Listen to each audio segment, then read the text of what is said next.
All right, what is up, everybody? We are back for the Friday night edition of the REMINGTOM pod, the much anticipated wide receiver tight end fantasy football rankings, part two of Fantasy Football Week on the REMINGTOM pod here. Hey, yo, as we prepare for our own fantasy draft this weekend. So tune in Sunday as well, too. We've got our fantasy draft live that week, or that day. And hopefully the rankings and the stuff that we look at here will obviously, get us set up for that going okay. But we do, of course, have a little preseason on as well too. Not on in our own background because I did forget to sign up for NFL Plus again. So we're gonna have to take care of that. Again, tune in Sunday. Maybe we'll have NFL Plus on in the background as well. But we do have the trusty 1996 NFL football YouTube playlist going.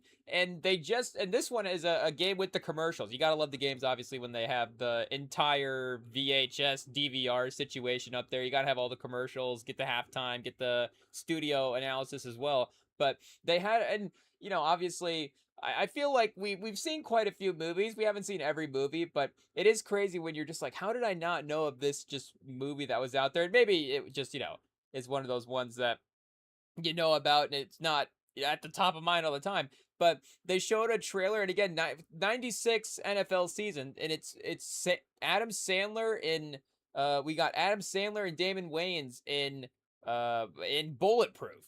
So I was like, hey, yo, we're gonna have to hit the Tubi afterwards and see if that's on the Tubi as well, and maybe get that one queued up. I don't know, but we're just like, I guess it'd be like that, those two in a movie together. Hey, yo, is that the De Niro and Pacino of comedy? The Gene Hackman and Denzel of comedy, Crimson Tide. I don't know, but you're like, is there a scene from that movie that we can find that rivals the acting performances of that? I don't know. Put it in a list, but we'll have to see, I guess, where that one's landing in the streaming era. But yeah, and then we'll also have to sign up for NFL Plus as well too, so get the Red Zone. Hey, yo, I guess yeah, they still have that, right? ESPN hasn't killed Red Zone yet. When's Pat McAfee gonna start hosting Red Zone?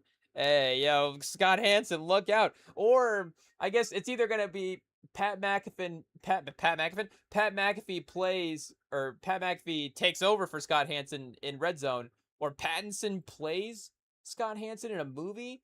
I don't know. I guess it could just be called Red Zone. Hey, yo, the Scott Hansen story. I guess would be interesting. Pattinson, I guess he could get into character there. It could be interesting, but I guess we'll have to have to see if A24 gets on that anytime soon. We do also have some NBA news in the headlines here as well. If there's NBA headlines, I mean they're going to catch our attention, but some veteran player movement here, as we hit September, we've got Klay Thompson doing a little buyout with the Mavs. And it looks like he is headed to Miami, 2 years, $13 million deal. So Klay Thompson in his journey out to the South Coast. Hey, yo, I guess a long journey for Klay Thompson. Starts in Golden State, goes to Dallas, ends into Miami. But it makes sense. I guess Klay Thompson, he is a boat owner, right? So he has to have access to that maybe for his NBA city. I don't know.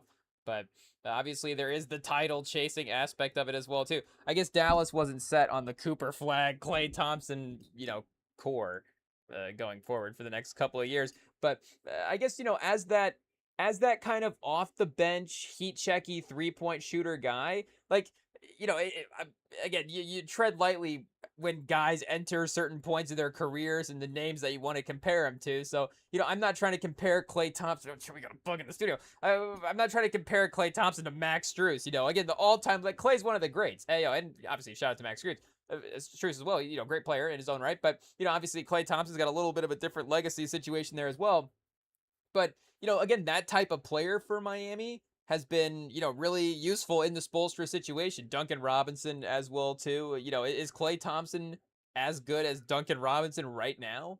I mean, debate away, chat. DM us at REMINGTOM on Instagram. But same with, again, Strus maybe right now is a little bit more defensively, if he can, if he's locked in, maybe he's a little defensively better than Klay Thompson is. But, again, offensively, what that function is as well too. Gabe Vincent in the past, even a little bit more of a kind of a point guard in the rotation there, but still was kind of that perimeter corner 3-point shooter movement guy. Is definitely a little bit more of a appropriate role for him there. And I think maybe there was that obviously sort of that last veteran contract that you do see some of these guys get from some of these teams, or that last hope that when they do jump from that legacy franchise that they've been talking about when Clay went from the Golden State to the Mavs, where you do have some of those signings. I guess it's not quite like KG to Brooklyn level, like hitting the timeline of the career at that point. Again, I still think Clay can be a productive perimeter 3-point guy for this team. And, is he going to be, again, like a, 30-minute a game guy for him? I guess if he is, that, is either Klay Thompson's having a great season, or obviously maybe Miami's struggling a little bit. And they did need some depth as well, too. So I guess like Klay Thompson as your ninth man, bring him in, like a couple of minutes for a playoff game and do some heat checky stuff here. Like, again, this is not like the deepest team in the NBA at this point as well. But still, I think maybe in ninth is obviously maybe a little aggressive as well. But let's see if we can get the depth chart here. You still have Wiggins, Tim Hardaway Jr. Hey, yo. So he'll slot right behind Tim Hardaway Jr. as the starting shooting guard. So again, he might even be playing starting for him at some point. I guess you do have Pell Larson there if we're like, doing some look ahead type stuff. Could Pell Larson be a future starter game 62 in the season? Are they tanking by that point? But I guess you do have Fontecchio as well. Ayo, Fontecchio. You could have a, pause. You could have a really big lineup if you go Fontecchio in as your starter. Or that would be more a lineup that you play. Maybe you wouldn't start him, but that would be pretty interesting. And maybe point Giannis as well. I guess the defensive thing with Clay is obviously going to be the interesting thing there. Just the rotational stuff night to night. But, you have Giannis, Wiggins, Bam, and then Fontecchio, those four chat. Hey, yo, that's a powerful quartet. I guess Miami underrated. Going, pull up the FanDuel and see if we can get some Miami Eastern Conference odds here. I forgot they had Fontecchio. Hey, yo, but Jovic, they got center. I guess why is Nikola Jovic listed as a center as well too? Am I thinking of a different Jovic? I mean, obviously there is the Jokic, but 16. I was like, did Jovic maybe have like a little bit of a, did he get to like 7 foot as well too? Again, speaking of the Mavs, maybe is that also why Klay Thompson, doesn't work anymore as well? All these players for Dallas and San Antonio, they're like, we're getting the reports of like, oh, Wemby's now 8 feet tall, and Cooper Flag's 7'2", and then Steph Castle's 6'9", and it's like, hey, we're gonna have to do some height double checks here when NBA on ESPN rolls out in week 1. But I think that those guys are obviously early enough in their career that there still can be even like Giannis as well too. You're just like, man, there is still that possibility there as well. So it's like, is Jovic a center now for some reason? But I guess still maybe point forward-esque, and maybe he would be the final point situation in that that death lineup that we're talking about. Hey, point Jovic, and then I guess Wiggins at the 2, Fontecchio at the 3, Giannis at the Giannis and Bam in the front court there could be pretty interesting. I mean, they did draft Conwell, and Donaldson was productive, I think, in summer league as well. Yeah, they did let Norm Powell go, and then they traded everybody else as well. Myron Gardner, I guess, was he even there last year? Hey, yo, so Myron Gardner's becoming a staple there in the Miami locker room. Shout out. Maybe like the Alex, or was it Haywood? It wasn't Alex Highsmith. Is Alex Highsmith an NFL player? I don't know, or Haywood Highsmith. There was like a Haywood situation there a couple years ago, and it was like, so if he gets 20 minutes a game, he might actually be productive. And it's just like, I don't really know what happened there as well too, but who knows? Myron Gardner's next up in that sort of, I guess, lineage for Miami. But I guess now they have Klay Thompson as well too, so we'll see how him and Tim Hardaway Jr. are able to hold down the fort. Still definitely one guy away at this point. And I don't know if they needed DeRozan as well too. It did look like DeRozan was the other. Again, we're getting sidetracked by NBA headlines. Sorry to the fantasy football people. We're talking about DeRozan and Klay Thompson in August, but it is what it is. It's like DeRozan's got a team. Hey, yo, shout out. It's just, again, exciting to see some NBA news. But DeRozan in Denver is going to be pretty fun. I feel like we've definitely proposed that in the past, and it's just the idea of, It's like, oh, who's the best players to play with or play with DeRozan when maybe his game is a little mismatched for the modern times. It's like, well, just have him play with Jokic, and Jokic will figure out how to, make the guy productive in the NBA in some way. And not make him productive, obviously. DeRozan's, again, one of the great bucket getters, but just figure out how to optimize it from a championship style way. How many non-floor spacers can Denver bring in around Jokic? Is like, here's your secondary star. I guess Murray's obviously, and Gordon and stuff as well too. But here's the guy to run your bench. It's like Bruce Brown and then Russell Westbrook and now DeRozan. So they just refuse to get, again, perimeter shooting around Denver. And maybe this is honestly become like the downside of Jokic's career at some point. I don't know if Denver has, like we're saying, it thought that way that the sort of internet fan bases have talked about Jokic, where they're just like, oh, again, bring in anybody and Jokic can just make it work. And Denver's like, okay, I guess we will just bring in anybody. We don't have to worry about floor spacing and 3-point shooting and all this. Jonas Valanciunas, bring him in. Hey, yo. So it's like, maybe does somebody actually need to like think about getting some good, Jokic would actually like to play with some good players as well too at some point in his career. And again, obviously now where it's like, well, I thought this was going to be a pro DeRozan rant for Denver. It definitely is, for sure. But it is also, and I guess, they have, again, with Gordon and Murray and Jokic all under contract and the second apron and that stuff, like, what are you going to do in 2026 to upgrade the team or whatever? You're going to have to make some big moves.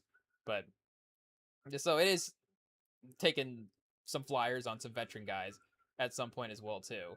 But it is interesting. I guess the quarterbacks do have that sometimes in the NFL as well, where you're just like, oh, okay, you bring in anybody with Pat Mahomes and he'll just make it work. Obviously, Brady would be the top example of this as well. It's like, I guess Brady could just make anybody at receiver work. It's like, you know what? Brady, I think, would actually also just like an all-time great. You know what? Also, Brady would just like 2007 Randy Moss. Just throw the football up as well. Not obviously to cop out at quarterback, but you know what else you want? You want a great receiver. I mean, shout out Julian Edelman. And I guess he had Gronk in the Julian Edelman run as well, too. So that's that all-time great receiving threat, just in a little bit of a different way, compared to the typical, I guess, wide receiver.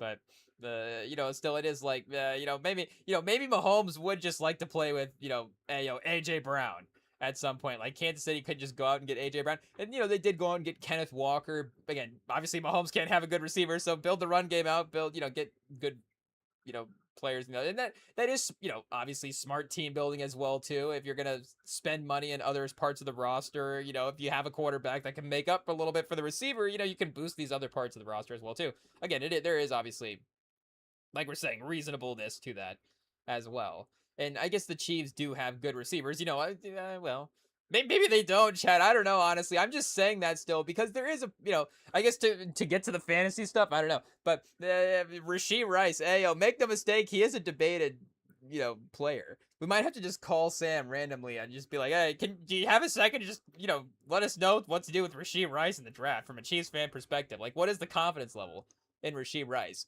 And I think Sam will probably just be like, well, Rashee Rice has Mahomes throwing in the football, so if Rashee Rice is out there, then that's gonna work, I guess. But and again, obviously he is talented. Like we really did like him when he was being drafted as well too. Again, maybe some of the other storylines have definitely added to the perspective there in some ways. But again, Chad, we've got another trailer in this 1996 old NFL game we've got on the background. It's Jean-Claude Van Damme. Hey, I can't say that I, get into the Jean-Claude too much outside of Bloodsport. Obviously, Bloodsport's iconic. Maximum Risk? Okay, Chad, I don't even know who his co-star is in this one. Hey, it's just some 90s actress that was some 90s actor that was just in one action movie, and you're just like, I guess we never hear from him again. And that is the weird thing about some of these. Again, the dark side of Hollywood or whatever. I don't even know, we get that, that's where we have to go initially. But, again, there is like that weird thing where they just don't have any other credits as well, too. Like, obviously, it's like, this actor got this one break in this movie, and then maybe the rest of their career was kind of, maybe the opportunities, the script selection or whatever, maybe they never got back to that level of the movie. But then just like you look back at some actors in the 80s and the 90s, you're like, no, they just did one action movie with Jean-Claude Van Damme, and they just are just like 1-2 TV show episodes, and that's it. And they were done. and just like, oh, you're just gonna be in Man on Fire. I guess like Man on Fire with Denzel's like 2000, but that's the end of the run there. I guess maybe for the action movie era in that way. I guess Statham has continued it a little bit as well. Who is his co-star in Mutiny? Hey, they've obviously been pushing the trailers for this crazy. It is what it is. The Statham marketing definitely gets the push, but Annabella Waylis, I can't say. I guess that's necessarily like a super familiar name for us. So maybe Statham is just like who can we get for one movie? I guess I don't know. Gene Francis Ricochet is the director. Chet, hey yo, is this guy born to direct action movies? I think the Bloodsport director does have a cool name as well. Do we have to go back and look at that? Am I thinking? Or no, it's not Newt Arnold. I guess it's the Roadhouse director, the original Roadhouse director, 1989. Let's see. I guess. Oh, chat. Oh, what a disaster! What a disaster that the 2024 pops up first. I guess maybe that's just modern. You know, modern as what is it? SEO. Hey, we should know what it's called. But again, like obviously it still gives you the link to the older one, but still, maybe the newer ones pop up. But yeah, Rowdy Harrington, Rowdy. Hey, yo, shout out to Kyle Brandt on the Rewatchables pod episode of Roadhouse for pointing that out. And obviously, you get the guy named Rowdy directed a movie about bar bouncers. It literally says here in the description for the movie, the seventh word is rowdiest in describing Roadhouse, and the director's name is Rowdy. The Double Deuce is the meanest, loudest, and rowdiest bar of the South, in the South. So, again, obviously, Rowdy's just putting his name in the description there for the movie. Oh, it's on HBO right now, Chet. Oh, well, I guess. What movie did we say? Maximum Risk, or what was the other one with Bulletproof? Hey, yo, Bulletproof, I guess, is gonna have to wait on Tubi for a second. We're gonna have to watch Roadhouse. It is what it is. But I guess shout out to Gene Francis Ricochet as well too. That is pretty fun. Are we a fan of his work? Oh, Plane, chat. Okay, so he is an action movie director. Hey, yo, I guess again, can't say that I've queued Plane up too many times. But again, we like the idea of it. Obviously, Gerard Butler is in that action movie tier as well too, and maybe we need to bring his name up a little bit more in that action movie tier in some ways. Again, like has anybody talked about Jean-Claude Van Damme versus Gerard Butler all time? Maybe Gerard Butler has been in more bigger movies than Jean-Claude, and I don't know if maybe. Is it consensus that Gerard Butler is a better actor than Jean-Claude, or has had a better career? I don't know. But again, you think about, is it the era? The era that Jean-Claude was in, or that he gets thrown into. You always mention his name with some of those guys where it's like, oh, Arnold and Stallone and but he might honestly be the third one that you mentioned for those action movie type roles. In that way, I guess again, you can't necessarily say that Arnold and Stallone were doing MMA. I guess Stallone did have boxing, obviously, with Rocky. Arnold never did do a boxing movie, did he? Do we have to go back and look at the discography or the filmography there for Arnold? Hey, yo, is there a boxing movie that I forget? I guess nobody could have just been in the ring with Arnold and just fought with him. I guess, well, that's not true. I guess hey, yo, Carl Weathers, could have done it as well. Obviously he went toe to toe with Rocky, in the Rocky franchise. Hey, yo, rest in peace to Apollo and rest in peace to Carl Weathers as well too. But in Predator. Like, obviously, a lot of those guys are pretty. I guess who's the other? I guess any of those wrestlers as well too that are in the movie. We have to go back and double check the wrestler cast. Hey, again, the wrestling maybe not our sport, but our we did say it was a sport there, so shout out to wrestling. But again, the iconic handshake between him and Arnold is pretty impressive there as well too. So again, Carl Weathers could have definitely been in the Is Carl Weathers the number one movie boxer of all time? He might be, honestly. I guess Will Smith did play Ali. Ali is the greatest boxer. I'm trying to think who played. Did Jamie Foxx play Tyson, or did that movie come out? Do we have to go back and double check that? I guess that movie didn't have the same acclaim as the Ray Charles performance. Hey yo, was that just called Tyson? I guess Tyson movie. Okay, 2008, 1995. I feel like I get that is a report that is out there, right? Let's see. Jamie Foxx Tyson movie. What do we have here? The long-awaited Mike Tyson biopic project star is developed as a limited series titled Tyson rather than a film. The project is directed by Fuqua. Oh, and produced by Scorsese. Whoa, Chet. Hey, yo, wow. They just hit us with a triple counterpunch there. Jamie Foxx, Fuqua, Scorsese. Boom, boom, boom. Hey, yo. Oh man, I've never. Can we just like? I wish we had Jarvis in the studio. Jarvis, just throw this in the watch list. Hey, yo. Can we talk to Siri? Siri would not. Yeah, Siri catch up to some of the movie AIs that we've been seeing. Now Siri's gonna take us over while we're sleeping. Hey, yo, it is what it is. I guess we'll still have to see if it happens as well too. It does say that it looks like this has been being developed for quite a while. And you do get it's like okay, it's shifting around. I guess they have so much story that they can't even do a movie as well. But again, shout out to the Rewatchables Pod. Speaking of the Ollie, movie, when they were doing their Ollie episode within, I guess, this past year, they were talking about, and obviously it's one of the categories in the show is how much of this prestige stuff would become a show versus a movie. But again, you get some of these spanning, obviously life stories, and that just becomes so much that you have to pack in, and obviously just so many stories that different fan bases, I guess, and different things people want to see as well too. I guess for better or worse. I guess but movies are still great. Hey, yo, Chad, like and Fuqua did it great as well too with the Michael biopic. Don't worry, don't look at the Rotten Tomato scores. Hey, yo, it's a good time. So I guess Fuqua. I guess if with the Tyson thing, we would have to consider him as well too. The biopic Hall of Fame, if when that project if it drops as well. But I guess what are we talking about, Chad? Gerard Butler? I guess are we fantasy ranking action movie heroes? We might have to do that at some point as well. I don't know. But shout out. We might have to because I'm gonna have to figure out where Gerard Butler ranks all the time. Again, we were talking Carl Weathers. I don't think he's climbed up into the A tier. Hey, yo. But again, I don't know. Chuck Norris versus Carl Weathers. Again, Chuck Norris has some legacy power there for sure. But Gerard Butler has kind of a pretty good filmography in some ways. And again, a movie like Plane, even if maybe I don't go back to it all the time, it's just that iconic B action movie that you just need in there as well too. So shout out. But again, he's also been in Den of Thieves. So that is like legit, one of the I guess it's safely probably one of the 10, well, I guess you do start getting into the prestige.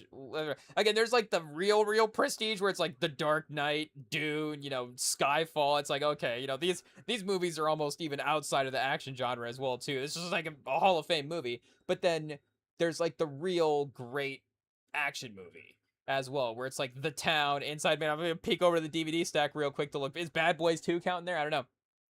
And again, you could say that The Town is almost as good as The Dark Knight or Skyfall or something like that. Again, it's pretty close, but I think that would be more like a 9.5, the strong 9 point whatevers versus the 10 out of 10s that we've gotten. But then so I think Den of Thieves would be like in the strong 9.9s. But again, I don't know how many 10 out of 10. So point being, I think it could be safely top 10 action movie of the 21st century. So there is like a Hall of Fame film there that Gerard Butler has been in. Again, like has a guy like, I guess Bloodsport kind of would be a Hall of Fame movie for Jean-Claude Ayo, but Bloodsport's kind of like a like a strong 8 point something. I don't know. But either way, let us know, chat. Where does Gerard Butler rank on the all-time action movie watch list as well? But the White House Down, movies are definitely up there. And he is one where it's like, if you're just like, what action movie are we throwing on? Like there is a group safeness with some of the Gerard Butler movies as well too. Again, it's just like some of those action movies, they're just fun. So, there's just a simple, I guess, it's a mindless action movie. Yeah, that's not what we're saying.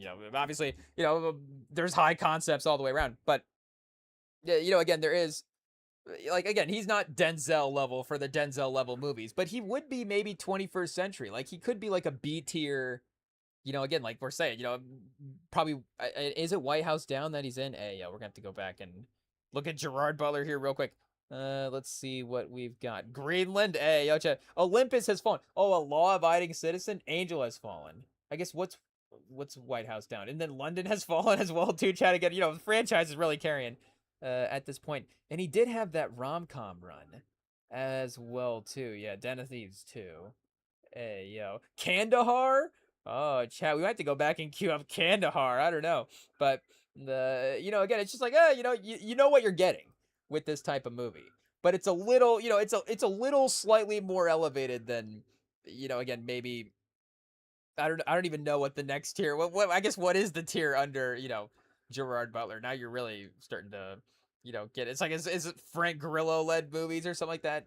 Scott Adkins, I don't know, but again, obviously, shout out to Gerard Butler. Good actor. Yeah, it is what it is. I don't know what the fantasy comp is for Gerard Butler. What wide receiver? I guess maybe more of a tight end. Gerard Butler probably. Do they say in Den of Thieves what he plays in football? Hey, yo, because there is the rivalry between him and Pablo Schreiber. He's like, we were beating him by 14 in '92. We just come here to look at this. Like, oh, okay, shout out to Gerard Butler again. All time performance.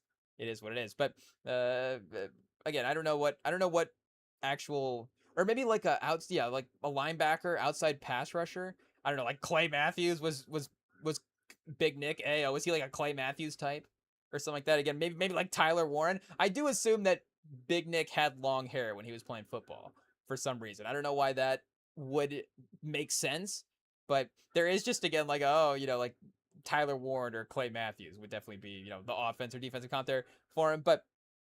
Again, we were, Tyler Warren, Rashee Rice. We are talking about the fantasy rankings here a little bit, so if you didn't tune in to, listen to some fantasy stuff, shout out. We are going to get there at some point. We did go through the running back rankings a little bit last time, but I did refine them a little bit as well, too. And then obviously, today at the restaurant we're just feverishly typing out receiver rankings as well, too. We got receivers, we got tight ends. So spoiler alert, there it is for all the rankings. But we can definitely, catch up on some of the running back stuff as well.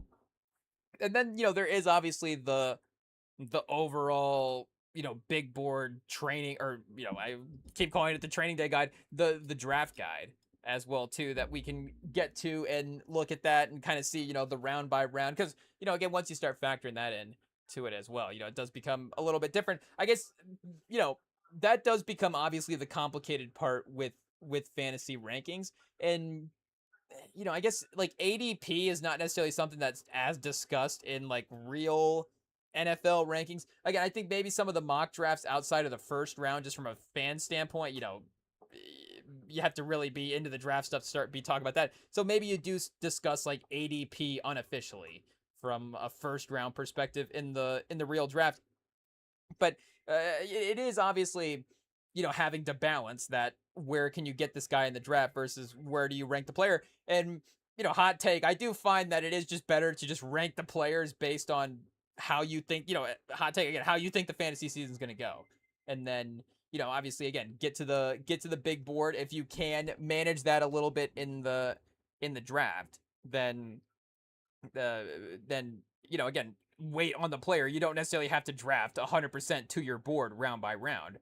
But I think it is more important to, reach on a player, quote unquote, if you just are more comfortable with that player on your team. And it's just like, your fantasy team is just going to be more fun. Hey, mental health, just have the mental health of just having players that you want to root for. Again, even if it's not a good season, there just is like that. Well, I guess there's, there's, chat, we had a cough right as we said that. There is nothing else that we could do.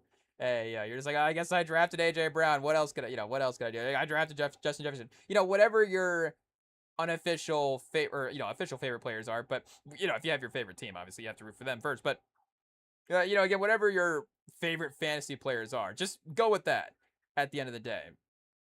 I guess, because immediately we have to justify, we moved Amari and Hampton way up the rankings. It is what it is. You see him right there at number 5.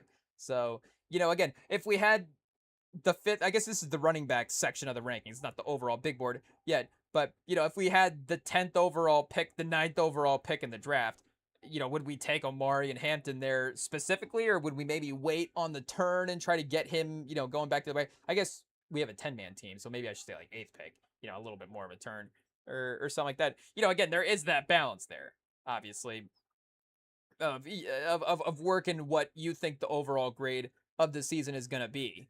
But we did have him in a little bit more of the questionable territory in the actual, thinking through some of the running back stuff in the last episode. And I did, ultimately, I did what you have to do if you're undecided with the player. I went back and watched the highlights, and maybe that's actually the worst thing to do, because then you just watch again, a super cut of every player's best play, and you're just like, well, I guess this player is the best player in the league. Look at this. Every play this guy makes is out. He gets 18 yards every time he touches the football. Like, this guy's insane. So again, there is, again, even if you're watching the highlights, again, you're not necessarily even watching the 3 to 4 yard consistent plays or whatever. Again, if you're getting 3 yards of play, maybe you're not that great. But again, you're not watching the consistent down to down effort at some point. Again, if you're watching every play where the guy gets 15 plus yards, it's like, this guy's going to be insane.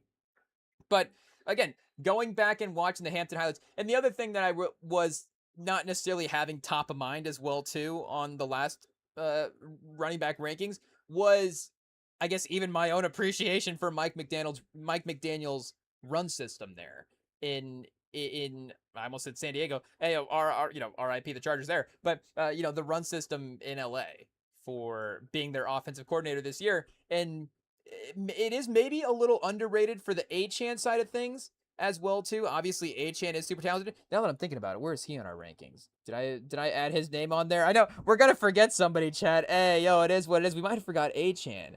Let's see. I guess again, we're not necessarily like jumping at the opportunity to draft a Dolphins player this year. Do we have to throw him in the rankings real quick? Let's just put him in here too low. Hey, under Ashton Jeanty.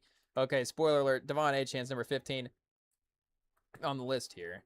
Let's see. Oh, Chad. Hey, Deacon Achane. That's not his name. Okay, let's get this right. There we go. Shout out. Wait a second. Quick drink real quick. Okay, wait. Anyways, back to Hampton.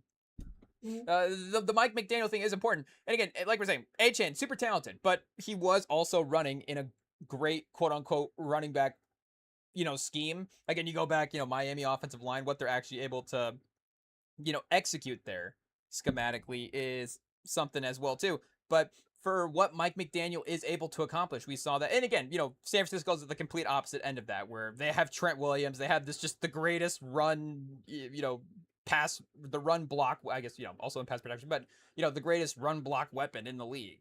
And just just having him run out there is, again, crazy. I guess there have been obviously insanely athletic offensive linemen throughout the time, but again, he's just one of the best at just, ripping down the field and just clearing out guys. It is what it is. Pause. But, hey, maybe there's a more technical football way to phrase that. But either way, again, I think that having McDaniel there for LA is really going to help Hampton, obviously, be really productive. Him having a whole season of production. And you do have McDaniels having the quote as well, too, of like, I don't know which running back, which week is going to be, the main guy as well too. And like we were saying, I do like Keaton Mitchell. I do like some of the backups that they do have. Kamani Vidal has had good fantasy performances for us, but Hampton is, it's one of like Hampton is the guy. Like, let's not kid ourselves, Chad. Like, Hampton's the guy there. And also, again, in watching the highlights, his vision at the line of scrimmage is just really good. And he is very straight line once he gets into the secondary. So there is honestly, again, I don't have to go back and double check like what he was dealing with with some injury stuff there going into last season. But so maybe there is some durability stuff that is like and that's with any running back. He gets tackled, so there's some durability issues there.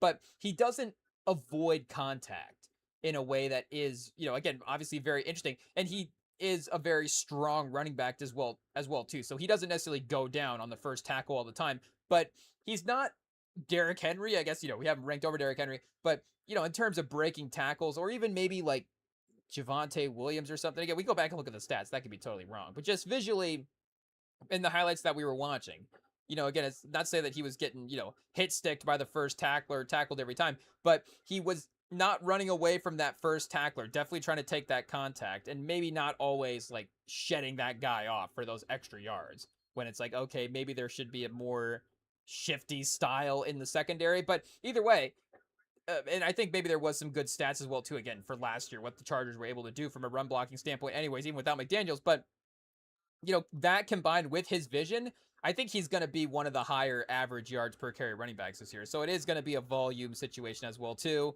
Are the Chargers going to be annoying at the goal line? Some of that just feels intentional, honestly. And I know that there maybe is, this guy's just more of a bruiser. Like put him in there, he can get those 2 yards better. But at some point it's like, just have Bucky Irving going for the touchdown. Hey, just if this guy's doing the work to get down the field, just let him try to get the 3 yards to get into the end zone. Hey, some of that, especially maybe the 9. I guess McCaffrey's been fine as well too. I guess we'd have to go back and double check who's been the worst at getting their touchdowns poached away. Kenneth Walker in the past maybe at some point, but again, like Charbonnet's I guess pretty good as well too. But either way, it's like Mike McDaniel, don't be intentionally annoying. Where it's like Amari and Hampton gets 130 yards a game and then 1 touchdown every 3 weeks because Keaton Mitchell's getting subbed. Keaton Mitchell's the goal line back for some reason. And that is the other thing as well, too. Like, Keaton Mitchell's not necessarily like a different running back than Hampton. I guess he is maybe a little shiftier, but, still kind of a speed guy. I think schematically you would just throw Hampton out there for some of the same running stuff as well, too. I guess, is Keaton Mitchell like a way better pass catcher or something like that? But I think that, again, the blocking, the scheme, and just Hampton's vision at the line of scrimmage with him being able to find what those opportunities are going to be. He's going to be a good, 5, he's going to be 7 yards a carry this year. But I do think he could be, pretty highly up there. And if the touchdowns are there, then he's going to be, a top end fantasy running back. And maybe with where I've been, it is one of those things as well, too. Maybe you kind of fall in love with your own mock drafts as well, too. So maybe I just have Hampton a little higher up on the list just because I'm probably a little bit more likely to take him as well. Again, obviously, if you go with Jahmyr Gibbs in the first round or Bijan with where you're drafting, you're probably not going to be getting Derrick Henry or James Cook, going back around in the second round, or even obviously a top receiver there as well too. So again, maybe I'm falling in love with Hampton a little bit based on how I'm drafting out some of this, first round stuff.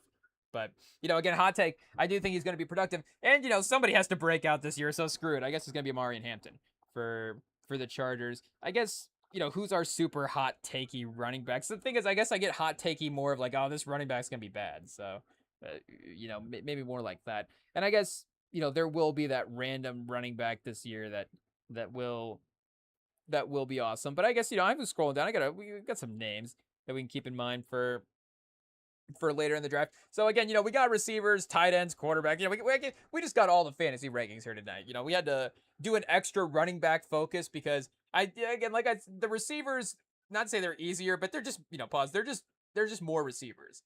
It is what it is. So you can just stack your list and be like, okay, I guess, you do want to obviously, have it thought through with some of the clusters of like, where am I sorting this out? But again, you do kind of have clusters where it's just like, let me just, have 6 different options for this round. It'll be fine. But and again, but we're being a little extreme there as well too. But we did move Hampton up again. Still obviously really high on the Derrick Henry year. James Cook is going to be fine. Saquon at number 8 is, and maybe I just feel better about this top 8 as well too, because I was doing some training camp, notes research at the restaurant as well too, trying to figure out these rankings. And there was some good reporting, I guess, on the Eagles are really excited about what Saquon's going to do this year. Hot take, they really like what Saquon's going to be. But just even being more focused on setting up the offense through the run game as well, too, and making him more of a priority there. And, seemed like, I think it was Lane Johnson that I was reading. Was it like an Albert Breer piece maybe? And they were talking about, Saquon being more explosive and all that stuff again. So it was like, okay, again, maybe I'm not, is Saquon going to be RB2 this year? Maybe I'm not totally buying, again, that hype all the way up. But even if, again, he is still, and I know his numbers, again, he wasn't a 2,000-yard receiver 2,000-yard running back last year, but it is being priced in for his draft value. And I think it's just more, like I'm saying, pause, but it's solidifying him in that top 10, hot take, Saquon Barkley's a top 10, but just, again, that confidence for, and maybe, again, this is like a Hampton situation. If we get to that point where it's like Hampton versus, Saquon Barkley. Again, I know we've moved Hampton up a couple spots because, again, we're just buying the hype right now It is what it is. So we might have to I don't know. We might do a draft day reshuffle. Just tune back in on again. Tune in on Sunday. I'm sure we'll overthink it as well. But again, I think these top 8 are pretty good options. So I think we're hopefully gonna have a good running back in the first 2 rounds. I guess do we go through receiver here as well, or do we just keep going through running back and then I guess we'll get to the receiver next later. Kenneth Walker in the top 10. Again, Kansas City, we assume that that's going to be, a productive offense. Again, are they going to win 14 games this year? But, again, you would still assume productive, good volume there for him. Kyron Williams still in the, hovering in that top 10 range for me is not necessarily like a super hot take. Again, the McVay offense, like if Puka Nacua is getting it, I know that, hey, like the stats definitely lean toward not even obviously just Nacua, but just the idea that the lead receiver in the McVay offense is going to be insane, every year in fantasy. That's basically the number one guy. So it's like, okay, I get it. That, that's awesome. But also the running backs in, for the Rams under McVay have been super highly productive. And Kyron Williams has been a big stats guy as well, too. So again, it's a little bit of a different tier where, and, we do have Jeremiah Love at 11. I guess Jeremiah Love between obviously maybe number 9 and number 14 on this list. I don't know if we're going unofficial tiers here on our list as well. But maybe Jeremiah Love between number 9 and 14 would be the guy with the highest, overall upside for what the season can be. Obviously, again, first round pick this year, number 3 overall pick for Arizona and what that investment could be for the offense and just even what their passing game could be this year. And if they have to just rely on Jeremiah Love that way as well. But the high ankle sprain is definitely something that I am a little bit worried about. So if there was good third round value, again, maybe, high turn, I guess for some reason, I think I'm going to be second in our league draft. So I'm kind of thinking from the top of the draft in a 10-man league, which definitely means that when we get to the draft on Sunday, we're going to be at the bottom of the draft. But in our league standings, which, again, it's obviously doesn't matter right now because we haven't played anything, but just the way that the teams are listed in there, but I got the second team. So I don't know if that's just going to be imported into draft night and we're going to have the number 2 overall pick. But, again, if Love is for some reason still sitting there in the 3rd round and the rest of the league is also scared of the high ankle sprain, then I think that becomes, at the rookie running back for what we always fall for that, again, that hype, the high value first round running back as a rookie. At some point, I just know that I'm going to take that as a fantasy owner. I just have to have, again, that type of player on my team. It is what it is. So I will be taking Jeremiah Love in the 3rd round if he is there. But, again, I don't know if I can necessarily have him over Kyron Williams in the rankings. I guess, again, maybe that this is balancing ADP as well, too, because Kyron Williams is a little bit more. Let's see if we can get an ADP ranking here as well to kind of follow along. He is a little bit more, in the 4th round projection at this point. Let's see. ESPN. Again, that is our league is on ESPN. So that is what we are looking at for all this stuff as well. So if it is vastly different across the platforms, obviously our apologies there. Maybe we'll clean up and, look at some of the other platforms as well. But right now we've got Kyron Williams, pick 43 right now on ADP, RB17. So again, you have him behind Breece Hall, Josh Jacobs, and Javonte Williams right now. I guess we have him up over Chase Brown as well too. Again, that doesn't seem crazy to me. Obviously, Chase Brown has a little bit more solo opportunity there, and you would say in theory that yes, the name value of the Bengals offense would be similar to the name value of the Rams offense for, again, the personnel that they do have, obviously maybe outside some of the offensive line stuff, but again, the Rams are just a better offense. It is what it is. The offensive line is a part of that. They are able to move up and down the field, but also, again, Stafford navigating when needs to, and then McVay's play calling, like there just is more opportunity there. So I think that even though, again, Chase Brown has a little extra, he is more defined as the RB1 for Cincinnati, like the extra opportunity for LA, I think is going to be fine between, unless again, our guy Blake Corum is obviously really good, but I think this is going to be also, again, important for the draft guide is just automatically handcuffing your running back. And I know that that's like an easy thing to just say in a draft thing, but the sometimes I think the bench stuff does get a little interesting because you maybe can draft again based on ADP a little bit too far into the draft. Where it's just like, okay, if we're just drafting like the fourth guy on your bench, just take the rookie that's whatever 16, rounds too high or whatever, and just have him on your roster. Hey, again, at that point you're just taking bets. So if you get into those early draft picks for the bench spots in the draft, then immediately obviously start targeting your backup running back maybe a little bit too early for some of these guys. Get Blake Corum a little bit too early if you need to, and then just have that insurance there going into the season. And again, obviously if somebody snipes them, that's unfortunate as well too. But then they get Blake Corum a little bit maybe too early, so I guess they have to deal with that as well. But again, I don't know if I'm taking like we're taking Kyren Williams in the third round. Obviously, if it's like a worst case scenario and there's just nobody else on the board that we feel good about at that point, then again that goes with the rankings, like we're saying. But if we get to the fourth round and Kyron's there, then yes, we know that we have 10th overall running back on our list at that point as well. So maybe we do need to move are we being contradictory to our own fantasy rankings if we can't even draft our own fantasy ranks? I'm just gonna draft Jeremiah Love outside the fantasy ranking if it happens. So we have to move him up over Kenneth Walker and Kyren? I guess we do, because if Saquon's there in the, like we're saying, if we're taking Jeremiah Love guaranteed in the third round, if Saquon's there guaranteed in the third round, you have to take Saquon over Jeremiah Love. It is what it is. Again, that's obviously worst case scenario for Saquon in this draft. That's not going to happen. But again, Kenneth Walker could, I guess probably not, but he could be there. He could fall there.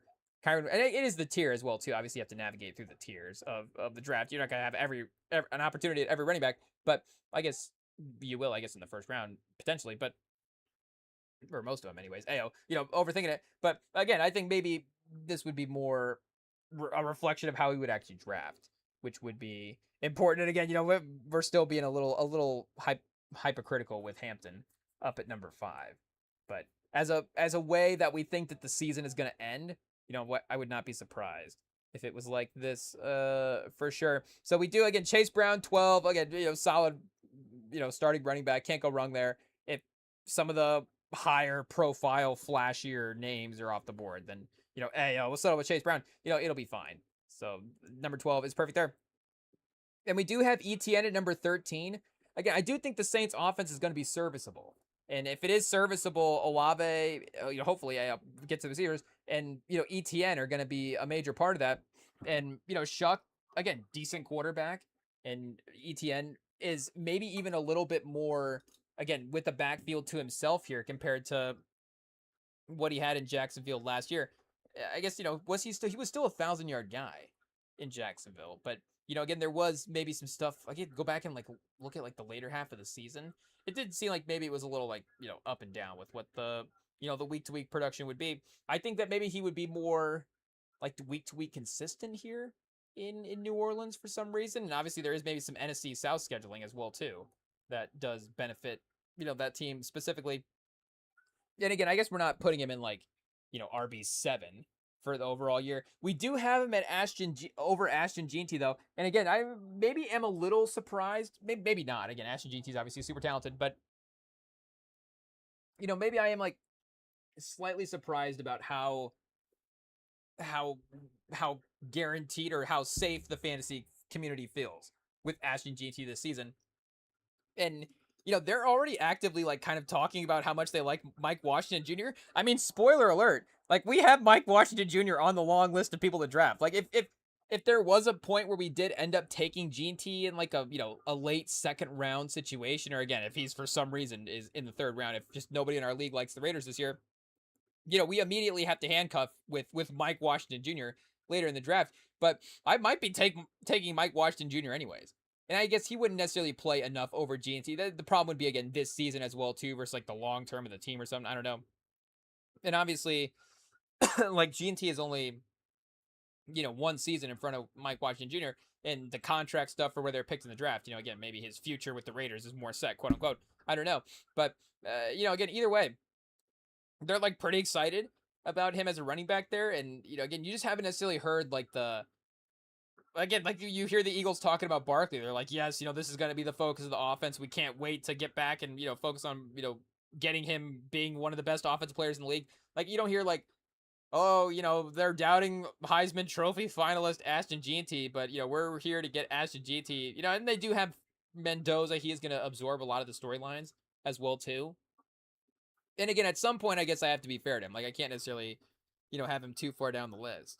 But again, I just don't know if I don't know if I'll be drafting him this year, even if he was. I guess maybe fourth round. I guess again. So maybe I have to move Jeanty down the list to be honest and not lie here, just to get hey, we have Jeanty too low. But again, I guess I just don't know if he has the potential to be the best running back in fantasy this year. Again, I think that maybe that is a little hypocritical. Again, like we're saying, we have Chase Brown and Travis Etienne above him. I don't know if either of those guys could be number one. Maybe Etienne over Chase Brown if we're going for the high end of it. Again, Chase Brown, I think maybe has a safer floor to ceiling situation. His floor might be a little bit higher than Etienne's, but Etienne, maybe there is a scenario where he runs for like 1,600 yards this year in New Orleans. I guess, is their offensive line that good as well, too? Who knows? But, again, usage wise and where he is at in his career, I can still, kind of see that happening. And he is still that talented as well, too. I don't know if G&T's going to get, 1,300 yards this year. I think that would be, and, 1,300 yards is a great season as well, too. So I, again, can't be too critical of that. 1,300 yards and 10 touchdowns, like he's better than RB14 in the draft, if that's the scenario. But again, I think that is like the real high end for G&T this year. I maybe, the like high 1,000s, maybe 1,100 yards and, I don't know, 9-ish touchdowns. Mike Washington Jr. steals a couple touchdowns. I don't know, but and again, we loved his college season so much. So I hate that I am personally just, a little hesitant on his year, but again, I can't lie about it. It is what it is. Like you're gonna see it live on draft night. You're gonna see us, pass up on him in the second round, if it happens. But again, I can't lie. Like I'm not the most thrilled about what his season could be this year. Again, obviously terrible yards before contact last year with the Raiders. So it's not all on him there, and even just maybe having a more competent passing game to open up some of the opportunities, and not all focus on G&T. Even if it is just Kirk Cousins early on, again that all is pretty helpful as well too. But is the Raiders offense going to be as good as the Saints offense? Even and we're not going to overreact to Mendoza's preseason game. He's going up against the Texans there as well too. Even if it's some backups and stuff, like it's still the best defense in the league, the coaching and all that stuff. Like schematically, that's still a tough situation to have for your second start there. That is just the learning curve of preseason. You get to learn as a passer. It is what it is. But either way, like we're saying, the Saints offense could be better than the Raiders offense this year for sure, and there just could be more opportunity there for Etienne. Again, you have the Rams over the Raiders, we have the Chiefs over the Raiders. Like, is there the hot take? Are the Chiefs the worst team in the AFC West this year? Oh, things are going to be bad. Nobody believes in Mahomes. It's like, okay, I guess they won 6 games last year. Also, Mahomes missed half the season. Like, do we have to go back and look at Mahomes' record? Like, again, was it, again, going to be the number 1 seed in the AFC? But they weren't going to be a top 10 draft pick as well, too, either. They were going to just be right in the middle there. Yeah, they're going to be nice and average with Pat Mahomes. But from a fantasy standpoint, again, we're not picking the Super Bowl winner here. From a fantasy standpoint, they could still, I guess in their offense hasn't even been productive when they've been winning as well, too. 6-8, Chad. Hey, yo. So, again, they would have been 8-9 if he would have played the rest of the games or something like that. But, but again, you would assume that there would be enough production there that it's a little safer bet than the Raiders. And again, touchdown opportunity is just super important for running backs as well, too. Hot take. But, again, at some point, we have to buy in on the GT season. Again, we're not thrilled about the Dolphins as well this year, too, either. So, to be honest, I kind of want to move Bucky Irving up over Devon Achane. And again, Devon Achane's super talented, so it's not, is Devon Achane worse than Bucky Irving? Ayo. That's not what I'm saying. It's just me personally, from a drafting situation, I'm just more comfortable with these running backs in these situations for what their opportunity is compared to Achane and the Dolphins. That's going to be bad. And you also have, if you have a good player like Achane, and especially, at the running back, and if they are a little bit more, injury prone, like we've seen this with McCaffrey, we saw this a little bit with Barkley as well, too, though Barkley was maybe out there a few more games for the Giants. But, there was a little bit of like, well, if we're not going to be winning games, let's just not be burning our running backs carries here. If, for quote unquote, you don't want to say meaningless football, but, again, let's just not be burning up maybe a little bit more of a, you just have to be safer with the running back careers. Obviously, we're not trying to be disrespectful to the rest of the league. Obviously, it's all player safety. You wish health for all these guys. With what they're doing here for playing in the NFL, especially if it's literally just for our enjoyment as well too. But again, like it's just from what we've seen in the NFL, from a practical standpoint, like you have the teams that have been a little bit safer with their running backs if they've not been good. There is a scenario this year where, again, maybe if he's not like from a hold his career back for forever standpoint, where he still like plays like 10 games this year. Just again, because the Dolphins are like, well, there's going to be those 3 games where, they're just going to get brutalized. Yeah, I don't know if that was the point to take the hydration break, but that's where we had to do it there. It is what it is. We may have to switch up the air conditioning unit. It is what it is. I just put it in fan mode. I think it might be drying the room out. It is what it is. Yeah, we're going to have to throw the AC back on here, Chad, in a second. But either way, if we're not even getting to the receivers as well, too. We'll get there at some point. We're just here. We're having a good time talking about fantasy football tonight. Just, sit back, relax, hang out. We're just having a good time. But either way, what are we saying for... just fighting off allergies and talking about fantasy football. But Devon Achane, again, who's gonna be fighting through it worse? Probably Devon Achane battling through the tough Dolphin season. Again, we're stumbling. We'll blame it on the allergies. It is what it is. But either way, for again, like we're saying, there is more scenarios this year where I think you're a little bit more. Again, maybe not bummed out with Achane, but bummed out with just the Dolphins overall. Obviously, but. Good player could have a great season on a bad team. Definitely could happen for sure. But again, I think that the Raiders could actually be better than the Dolphins this year. Hot take. But Bucky Irving, again, a little bit maybe of a tier drop situation. Like Devon Achane again does have higher overall upside. We did see it last year. He had a fantastic season last year. Again, in Mike McDaniel's system, and even if it was still like an overall bad vibes by the end of the year, and again you have that situation where you need to start pivoting and resetting the franchise, even if you're just going into the season with the mindset of just trying to win, again that just affects what you're going to approach the rest of the roster like there. But Chet, we got they put the baseball game that we had on in a blackout. It is I honestly got to say, and the local restrictions, they have them out there because they make you want to sign up for the league passes and stuff. Obviously shout out to the local networks. I don't know if the league pass gets the money to the local networks for like NBA and NBL there, but it for some reason does make me want to. I do want to watch Royals games for some reason. I don't know if I'm like unofficially becoming a Royals fan, and I did look up the standings this year. They're not even good, but it's just like they're just on a lot here, and it's just like maybe I'm just annoyed that I can't watch them. That's all it is. It's like, why are there so many Royals games? And I guess it would be because I just thought because we're in the Midwest, and we're in probably their region. But either way, I guess we just want to just have a little baseball on in the background. It is what it is, and we're not even a baseball fan, but we're just trying to I guess can we help the league? They don't need our help. They're just cruising right past the NBA now as we speak, but. Either way, again, I guess the rest of the running back rankings, again, we went through some of the names and some of our, what do we say, our feelings, toward what the seasons are going to be here. So maybe the middle of the draft hasn't changed as much, but, we do have Montgomery number 17. Again, balancing out the ADP. It doesn't, I think, look as crazy when you have it listed out like this. Again, you go ADP, like, Montgomery probably wouldn't be the 36, top 40 pick. Well, I guess maybe top 40 is starting to get a little bit closer there to some degree.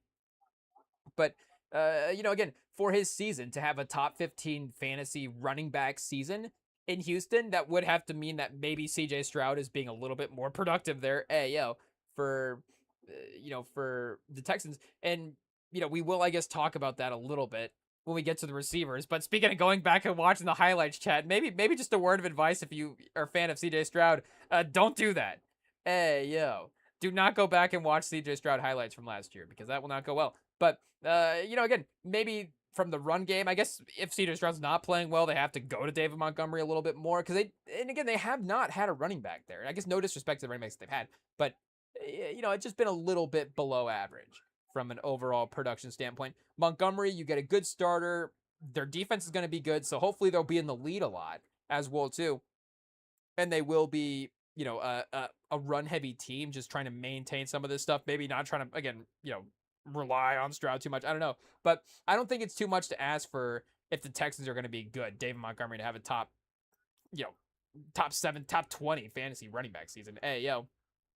And we do have Jadarian Price at 18. Again, we do get captivated by the first round running back, so we have him a couple spots higher. But there is, again, that understanding that you just kind of take Zach Charbonnet a little bit later as well too. Again, even if you have to reach for him, the value of having what the run game is there is just, more important than picking Zach Charbonnet at the perfect ADP moment in the draft. Like, hey, just build your team smart. Take the running back handcuff. But DeAndre Swift, top 20 as well too. Again, definitely buying up a lot of Bears running back stock for sure. Pause. But Moning guy as the backup running back. Again, there is a little bit of a, I guess, in the Blake Corum, Kyron Williams situation. There is a little bit of the will he poach some of the running back production type stuff. And again, I do think that Price does have higher upside if he does play more. Again, there's probably even more a possibility of getting poached for Price, but I'm just, again, that's that bias for the first round running backs. We're admitting it here, but and Montgomery is just, again, more in line to be the RB1 in Houston, so that's why we'd have him up over Swift. But all these guys are very, very closely rated here, and we definitely would be comfortable with. And the 19 options here, like, honestly, like, these, if we have 2 of these 19 running backs, we're gonna be in pretty good shape. I guess Josh Jacobs at 20 as well too is definitely in the mix. But a little like Gene T last year, but also he was kind of, I guess, Ashton Gene T with touchdowns was Josh Jacobs. Hey, yo, it is what it is. Like, he was under 4 yards a carry, and again, the Packers were actually like a decent team.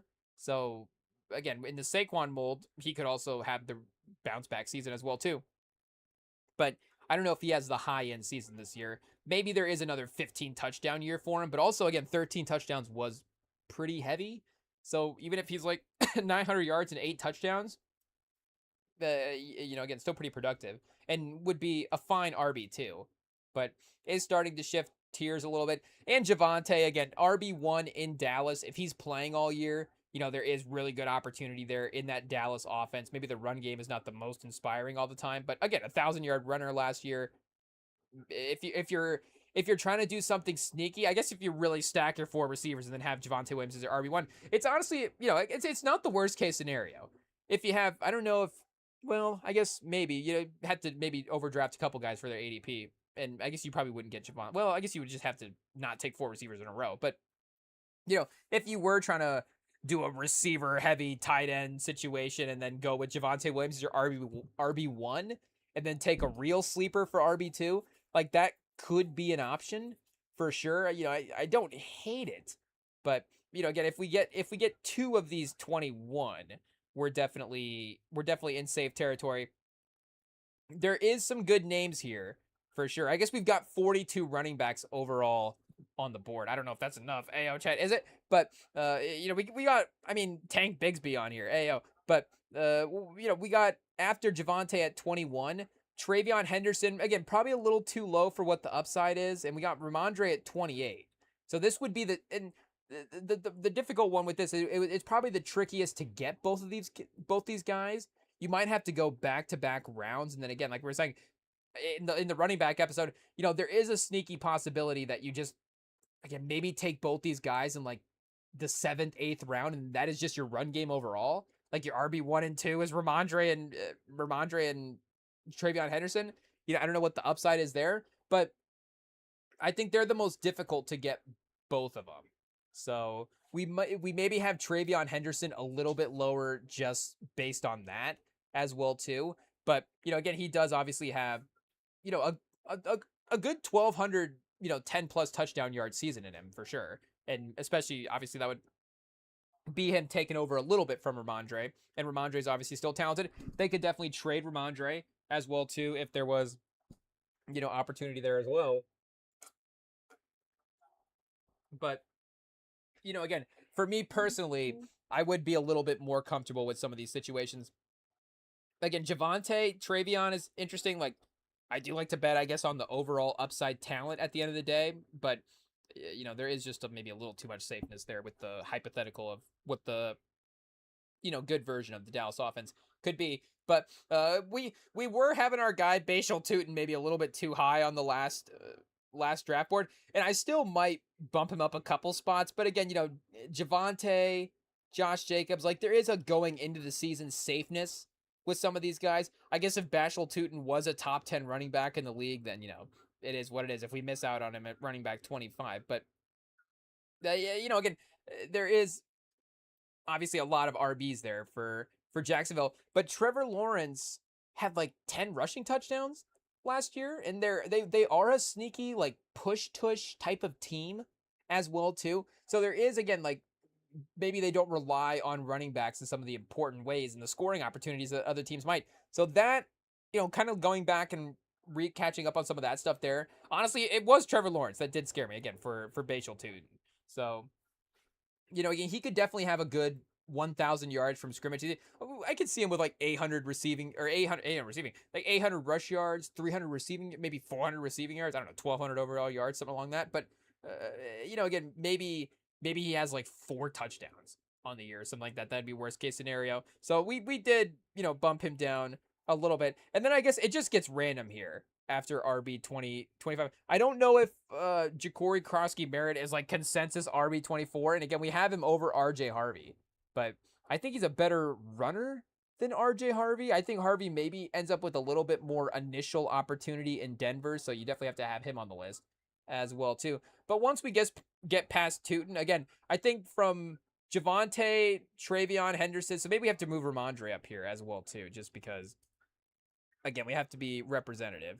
We have to have both those guys there in back-to-back spots. So these 4 guys, Javante, Travion, Ramondre, and Bashal, go first names, or maybe, again, like secondary RB2 options for us if we do need to get there. And then these guys, hopefully, 25 through 42 here, hopefully this is where we can get some depth options and, start going for when we get to those bench spots, just, again, maybe draft away from ADP a little bit if it, we feel like it and there's not names on the board that we really, really like. Or again, if for some reason we have to take, I think, Krosky Merritt as an RB2, I do kind of, I guess, again, don't mind that as a worst case scenario. I guess is how I should phrase that. Again, I'm not like, that's how I want to build my team as Krosky Merritt as the RB2. But again, if that's how the board falls, I'm not mentally against it going in. But, pause. But, because I think he is the best runner that they have there, and he will have good touchdown opportunity. We do have Rachaad White on the board. I guess, honestly, again, from 25 to 42 here, this is where I just started throwing names on the list. I didn't even really rank these guys. I have Jalen Warren under Jordan Mason, but I guess we'll get to that as well, too. But yeah, RJ Harvey, Chua Hubbard dealing with some injury stuff. Like, we have Jonathan Brooks down here at 41. Just honestly, I threw his name on here down at the bottom of the list just to remember it as well, too. That the uncertainty early in the season, and it is tough as well too to sacrifice the potential obviously full season opportunity for early season question marks, because if Jonathan Brooks is, or again, if Chua Hubbard's going to be great from week 6 to week through the fantasy playoffs, then that's going to be more important than the first couple of weeks that he was questionable there, or dealing with some injuries. So we will have to go back and double check some of that stuff as well too. Because the other thing is, like, the Panthers' run game is good. And with Canellis, with that offensive line, like, they can really scheme up some good run stuff. But also Chua Hubbard is good as well, too. Like, we just haven't seen Brooks take any carries. And unfortunately, like, that's probably what I'm going to lean toward betting on. Not saying that he won't get on the field, but just, again, you hate to say that, you hate to obviously have that health question mark as a thing there for a player. But it is what it is. Even with Hubbard, literally being banged up with injury right now, I think, again, like Brooks has literally taken like 20 carries in his career. So just a little bit more of a question mark there as well too. But I think he has been good in camp. So, again, we could move him up the list, but I'm not convinced enough with either of the Panthers guys to, really be jumping at the opportunity to take them there. And again, especially when we might build out our running back depth with, some of the backup handcuff options as well too. Tony Pollard for Tennessee. Again, we're not, Tony Pollard might have 4 touchdowns this year. There might be not a lot of opportunity there, but if he is your 4th, I guess our league has 2 flex players. I should mention that as well too. So we will be kind of subconsciously talking about this from that perspective. So there is a little bit of an extra, our league is a little extra, has some extra players there. But so if Tony Pollard in my mind was, my second flex player, the fourth, fifth weapon on the team, like that's fine. I wouldn't mind that. But I don't know if I would want Tony Pollard to be the RB2 necessarily. So I guess he could be RB3. I guess if he's the fourth flex player, But again, I don't know if I want him to be RB2 in that scenario. So I think Charbonnet could be more important to the draft board if we do take Jadarian Price. Again, if we don't end up getting Price, if Charbonnet still has some value for sure when he comes back, but maybe Tony Pollard is a little bit more important there as well because we don't have the Seahawks run game aspect. And I guess to get to Jordan Mason, I do have Jordan Mason just straight up over Aaron Jones. I'm just prepared for it. Hey, Aaron Jones, 42 years old. He's not going to play. Hey, it is what it is. Like, he'll probably be fine. I'm probably fantasy jinxing it. And again, Jordan Mason for me would be like, my last bench spot. Not maybe last bench spot, but, third to last bench spot. And it hasn't been taken yet, obviously. Then maybe I would. But, again, maybe honestly more of a waiver wire watch list guy as well too. Jaylen Warren, shout out, probably more talented than where he's at on our draft board, but I'm just a little uninspired by taking him this year. It is what it is. And again, I do, Rico Dowdle, like we said, 2 really good seasons on 2 different teams. So I don't know if Pittsburgh's offensive line is going to block for him like the Panthers did last year, but he could definitely win more of the ground game over Jaylen Warren for sure. And maybe as a byproduct, just be in some of the passing game more as well too. But again, we do have to have Rachaad White on the long list. If Rachaad White falls in the draft, again, the Washington running back scenario there is uncertain enough that he is worth a shot later on. Tank Bigsby as a backup, I just again just kind of the idea of have the Eagles backup there. If you take Saquon, Kenny Gainwell, productive guy as well too. I honestly do think again we might just be taking Mike Washington Jr. That's going to be a bad pick. It is what it is. But Jonah Coleman's another guy that we're definitely going to be drafting too early as well too. We have him number 42 on the running back list right now, and they do also have Denver also has Dobbins as well.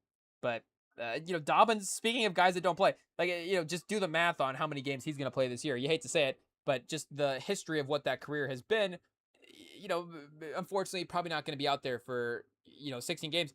And again, Harvey maybe is initially the starting running back, but if they really are looking for a more traditional actual runner, then I think Coleman does fit that bill. So he really is going to be way, way high up our running back rankings. And it is going to be probably us again getting a couple of running backs early, a lot of receivers, and then a couple of swings at running back later on. Because if we go into the season with Coleman as our RB3, even if that's on the bench, that's not like a ton of RB depth there.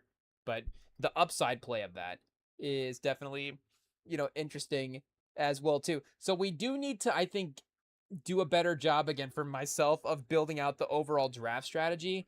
I think I do need to find a better job of getting a fourth running back on this team. I really have just been getting 2 running backs and Jonah Coleman. Hey, we're good. Just call it a day. But we need a fourth running back. We need some depth there. So again, that could be the handcuff. The fourth running back is just the handcuff, but we may need a fourth, or like I guess a third player running back, and then Jonah Coleman's the running back 4 at that point. Oh, and then our guy Blake Corum, 43. Shout out. Forget didn't we were saying his name, but yeah, I guess his name is hidden over here on the list as well too. But there's running back updates, chat. We start off again the receiver rankings with going back over the running backs, but this is version 2.0 as well too. A lot of fantasy shows, they do versions all summer. So it'll be like, we'll only do different versions, every couple of weeks. Not here, chat. We just do a crash course week 1 and just we're going to be on version 7.0. Version? Am I saying this word right? We're going to be on version 7.0. We might just have to go to break after that, chat. I don't even know. Okay, we'll be back with receiver and tight end and quarterback rankings right after this.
All right, we are back. Time to actually get to the receivers. Hey, yeah, we got the running back still up here in the background. The moment you've all been waiting for the Friday night edition here. Actually, moving on to some different players that we talked about in the last time. I guess we can just scroll down and see the list. It is what it is. It's no big reveal. We all know who's on the list here. I guess maybe some of the names are too high.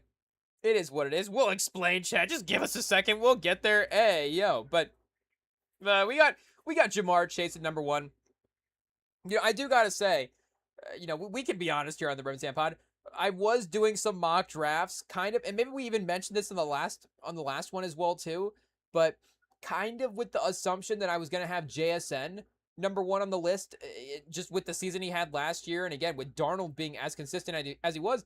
I guess the underrated factor is Darnold obviously jumped teams last year, so even JSN hasn't had the consistency at quarterback that to have a guy like Darnold, two years in a row, in the NFL. But, again, I would assume that the target share would still be there as well, too. They did bring in Shaheed, and Shaheed was definitely a very important weapon for them in the playoffs.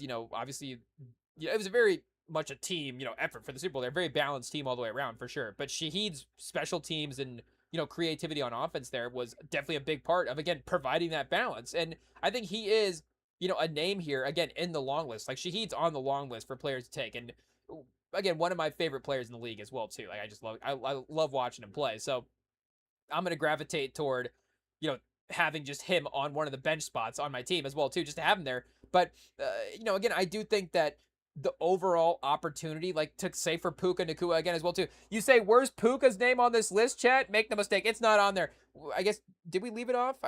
If I think we did. Again, it's intentional if we did, because we don't have to go back and discuss the Puka Nacua offseason, but there's a lot of great receivers. We don't have to have them on our team. It is what it is. And obviously, if you have Puka Nacua on your team, but I'm just saying that for us, I guess this is our own draft list. It is what it is. Again, we didn't have Cam Scatterbo on our running back list as well too, or again, there's just certain quarterbacks that are on our quarterback list as well. But either way, moving on. We got JSN at number two, and that's that. And I think, if we were comparing, again, the situation to the Rams, I do actually think that there would be, maybe there's, again, more volume in the Rams offense for Devontae Adams and Puka Nacua. I don't know. But, I think JSN is still sneaky one of the best volume opportunity guys in the NFL. Again, like Jefferson with Jordan Addison. I guess Shaheed, maybe you could probably argue Shaheed versus Jordan Addison in some ways. But again, Pickens, I guess, AJ Brown, we'll get to some of the names as well. But, again, a hot take. JSN's still in line for a good year this year. But when I went back and double checked the Jamar Chase numbers over the last couple of years, he had 175 targets 2 years ago and 185 last year. Again, it's Jamar Chase. Not like surprising to see that they're throwing the football at Jamar Chase. But I was like, oh man, Jamar Chase just lock it in for 170 targets? Hey, yo. And again, like, we know he's been in the debate for best receiver in the NFL, but again, maybe this is more of my bias as well too. I just have been more of a personal fan of Justin Jefferson, more a personal fan of AJ Brown, again, more a personal fan of Nico Collins. Like, these are just receivers that I just have enjoyed their games more. Obviously, Nico Collins went to Michigan. I don't know. We just like AJ Brown more, and I think I just have had Justin Jefferson on some fantasy teams, and it went well. But just to see, again, go back and look at the numbers, maybe after, maybe some of the Justin Jefferson fantasy numbers didn't go well, it's like, oh, maybe Jamar Chase is actually the best receiver in the NFL in the 2020s. And I guess, where's Tyreek Hill land in there as well, too? 1,700 yards and 17 touchdowns 2 years ago. Obviously, not 17 touchdowns on 185 targets this year, but still, lock it in. He's just going to be, 120 catches, 14. He's had 1,400 yards in three of his 5 seasons. So, and 1,216 in 16 games in one, and then, 1,000 yards in 12 games in the other.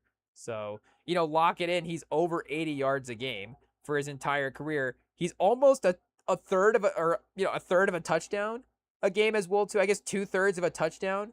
I don't know what the math was. 2 out of every 3 weeks, I guess he's scoring. So, that's pretty good as well, too. I guess, just another way to say it. Yeah, for his career, 17 game averages, he's 113 catches, basically 1,500 yards and 12 touchdowns. So again, Jefferson's been great as well too. Both these guys are, locked in step for top receiver of the class of this era. Like it's gonna be a great battle going forward to see who's the top guy. I mean, yeah, Jefferson's numbers as well too, even a little more explosive on the yardage, but and again, 150 targets, 160 targets a year, 105 catches, 8 touchdowns. Again, maybe I just had some bad fit. And he had 2 touchdowns last year. But I guess there is there is that little bit. I guess he had played 10 games this year, so we can't even talk about that season as well too. But it was, I guess, yeah, you hate to say it, it was maybe the approach. I'm being hypocritical though. As I'm saying it though, I'm gonna go talk about how AJ Brown was like, we don't care about what AJ Brown was doing last year, so it doesn't matter. I guess where do we have Justin Jefferson on our receiver rankings? We have to reevaluate. Okay, we have him 4th. That's fine. We have Amon-Ra 3rd. Amon-Ra with Goff. I think that is just a safer hot take. That's a safer quarterback situation. Even if Jefferson is still awesome, like, I don't think that Kyler Murray is going to be better than Jared Goff this year. Again, Kyler Murray might be serviceable, and hopefully that is, again, there for Jefferson, and maybe even there, again, for more of the Vikings offense as well, too. Bring Jordan Addison into the fantasy relevancy. If Jordan Mason or Aaron Jones is the running back, help them as well, too. Make Hawkinson a serviceable tight end. But, again, are they going to win the NFC North with Kyler Murray? I guess their defense is good enough that there is that scenario that if Kyler Murray's scoring like 18 points a game and their defense just really locked in this year, then maybe they win 11 games somehow that way. But again, we're talking that's best case scenario. I'm saying is Kyler Murray's winning games, scoring like 19 to 21 points a game. Best case scenario. So I think the Lions' best case scenario is a little bit higher than the Vikings' best case scenario this year from a regular season over. Again, wins is different than yardage and production, all that different stuff. The Lions have a little bit more production to give this year. Hopefully, I guess. So we got Amon-Ra 3 over Justin Jefferson. Even though that one does hit personally because we do love Jefferson as well. But I guess to go back to Jamar Chase, like we were saying, again, not a hot take, but maybe go back to some of our other fantasy lists. We maybe had Jamar Chase again, like 3rd, 4th, just because of the bias for some other players. But, we have to have him number 1 this year. And I honestly think that to get to the, not to get to the big board too soon, but, I think for the big board standpoint, I guess we'll have to get to it at some point. Hey, we don't have all night, but we kind of do it, with what the night's looking at this point. But we'll use up the rest of it. But what are we saying for Jamar Chase? I actually think I'm going, again, the other way this year. I've never, again, hot take. It is what it is. Like we've said before, it's like with movies and music. You know what? Sometimes we don't always watch Bruce Willis movies. You know what? Sometimes I didn't always feel like targeting Jamar Chase in fantasy. It is what it is. Again, there's always other good, take Bijan Robinson, take Justin Jefferson. There's just other players. And like I said, I always jinx the first round fantasy player anyways. He just, has a bad season or gets hurt or something. So sorry to Bengals fans, but I will be targeting Jamar Chase this year for the first round fantasy jinx. It is what it is. I guess, it actually did reverse jinx us last year. We took our own player, Jonathan Taylor. So again, reverse jinx us. And he actually had a great season. So that worked out. But I think the rest of our fantasy team was not good. So it's just like, okay, again, it was a reverse jinx because our first round player was good, but the rest of the team was bad. Which usually it's the other way around. Usually I'm like, man, I nailed the rest of the drafts and just don't have a star. It is what it is. But it's like, oh, Breece Hall, not playing well. But, or again, other running backs. Like, oh, the all-timer is I took Adrian Peterson that year. So, it's like, oh, well, there goes our first round pick. But either way, back to Jamar Chase again. Well, probably not back to Jamar Chase after that, but either way, again, sorry to Bengals fans that we might be taking him in the first round this year. But I do think that I have him 2nd on my board. Again, I think I just want him more on my team than Bijan this year. Again, we gotta finish that sentence quick. Hey, I'll pause. But I think I would just rather have him on my team more than Bijan this year.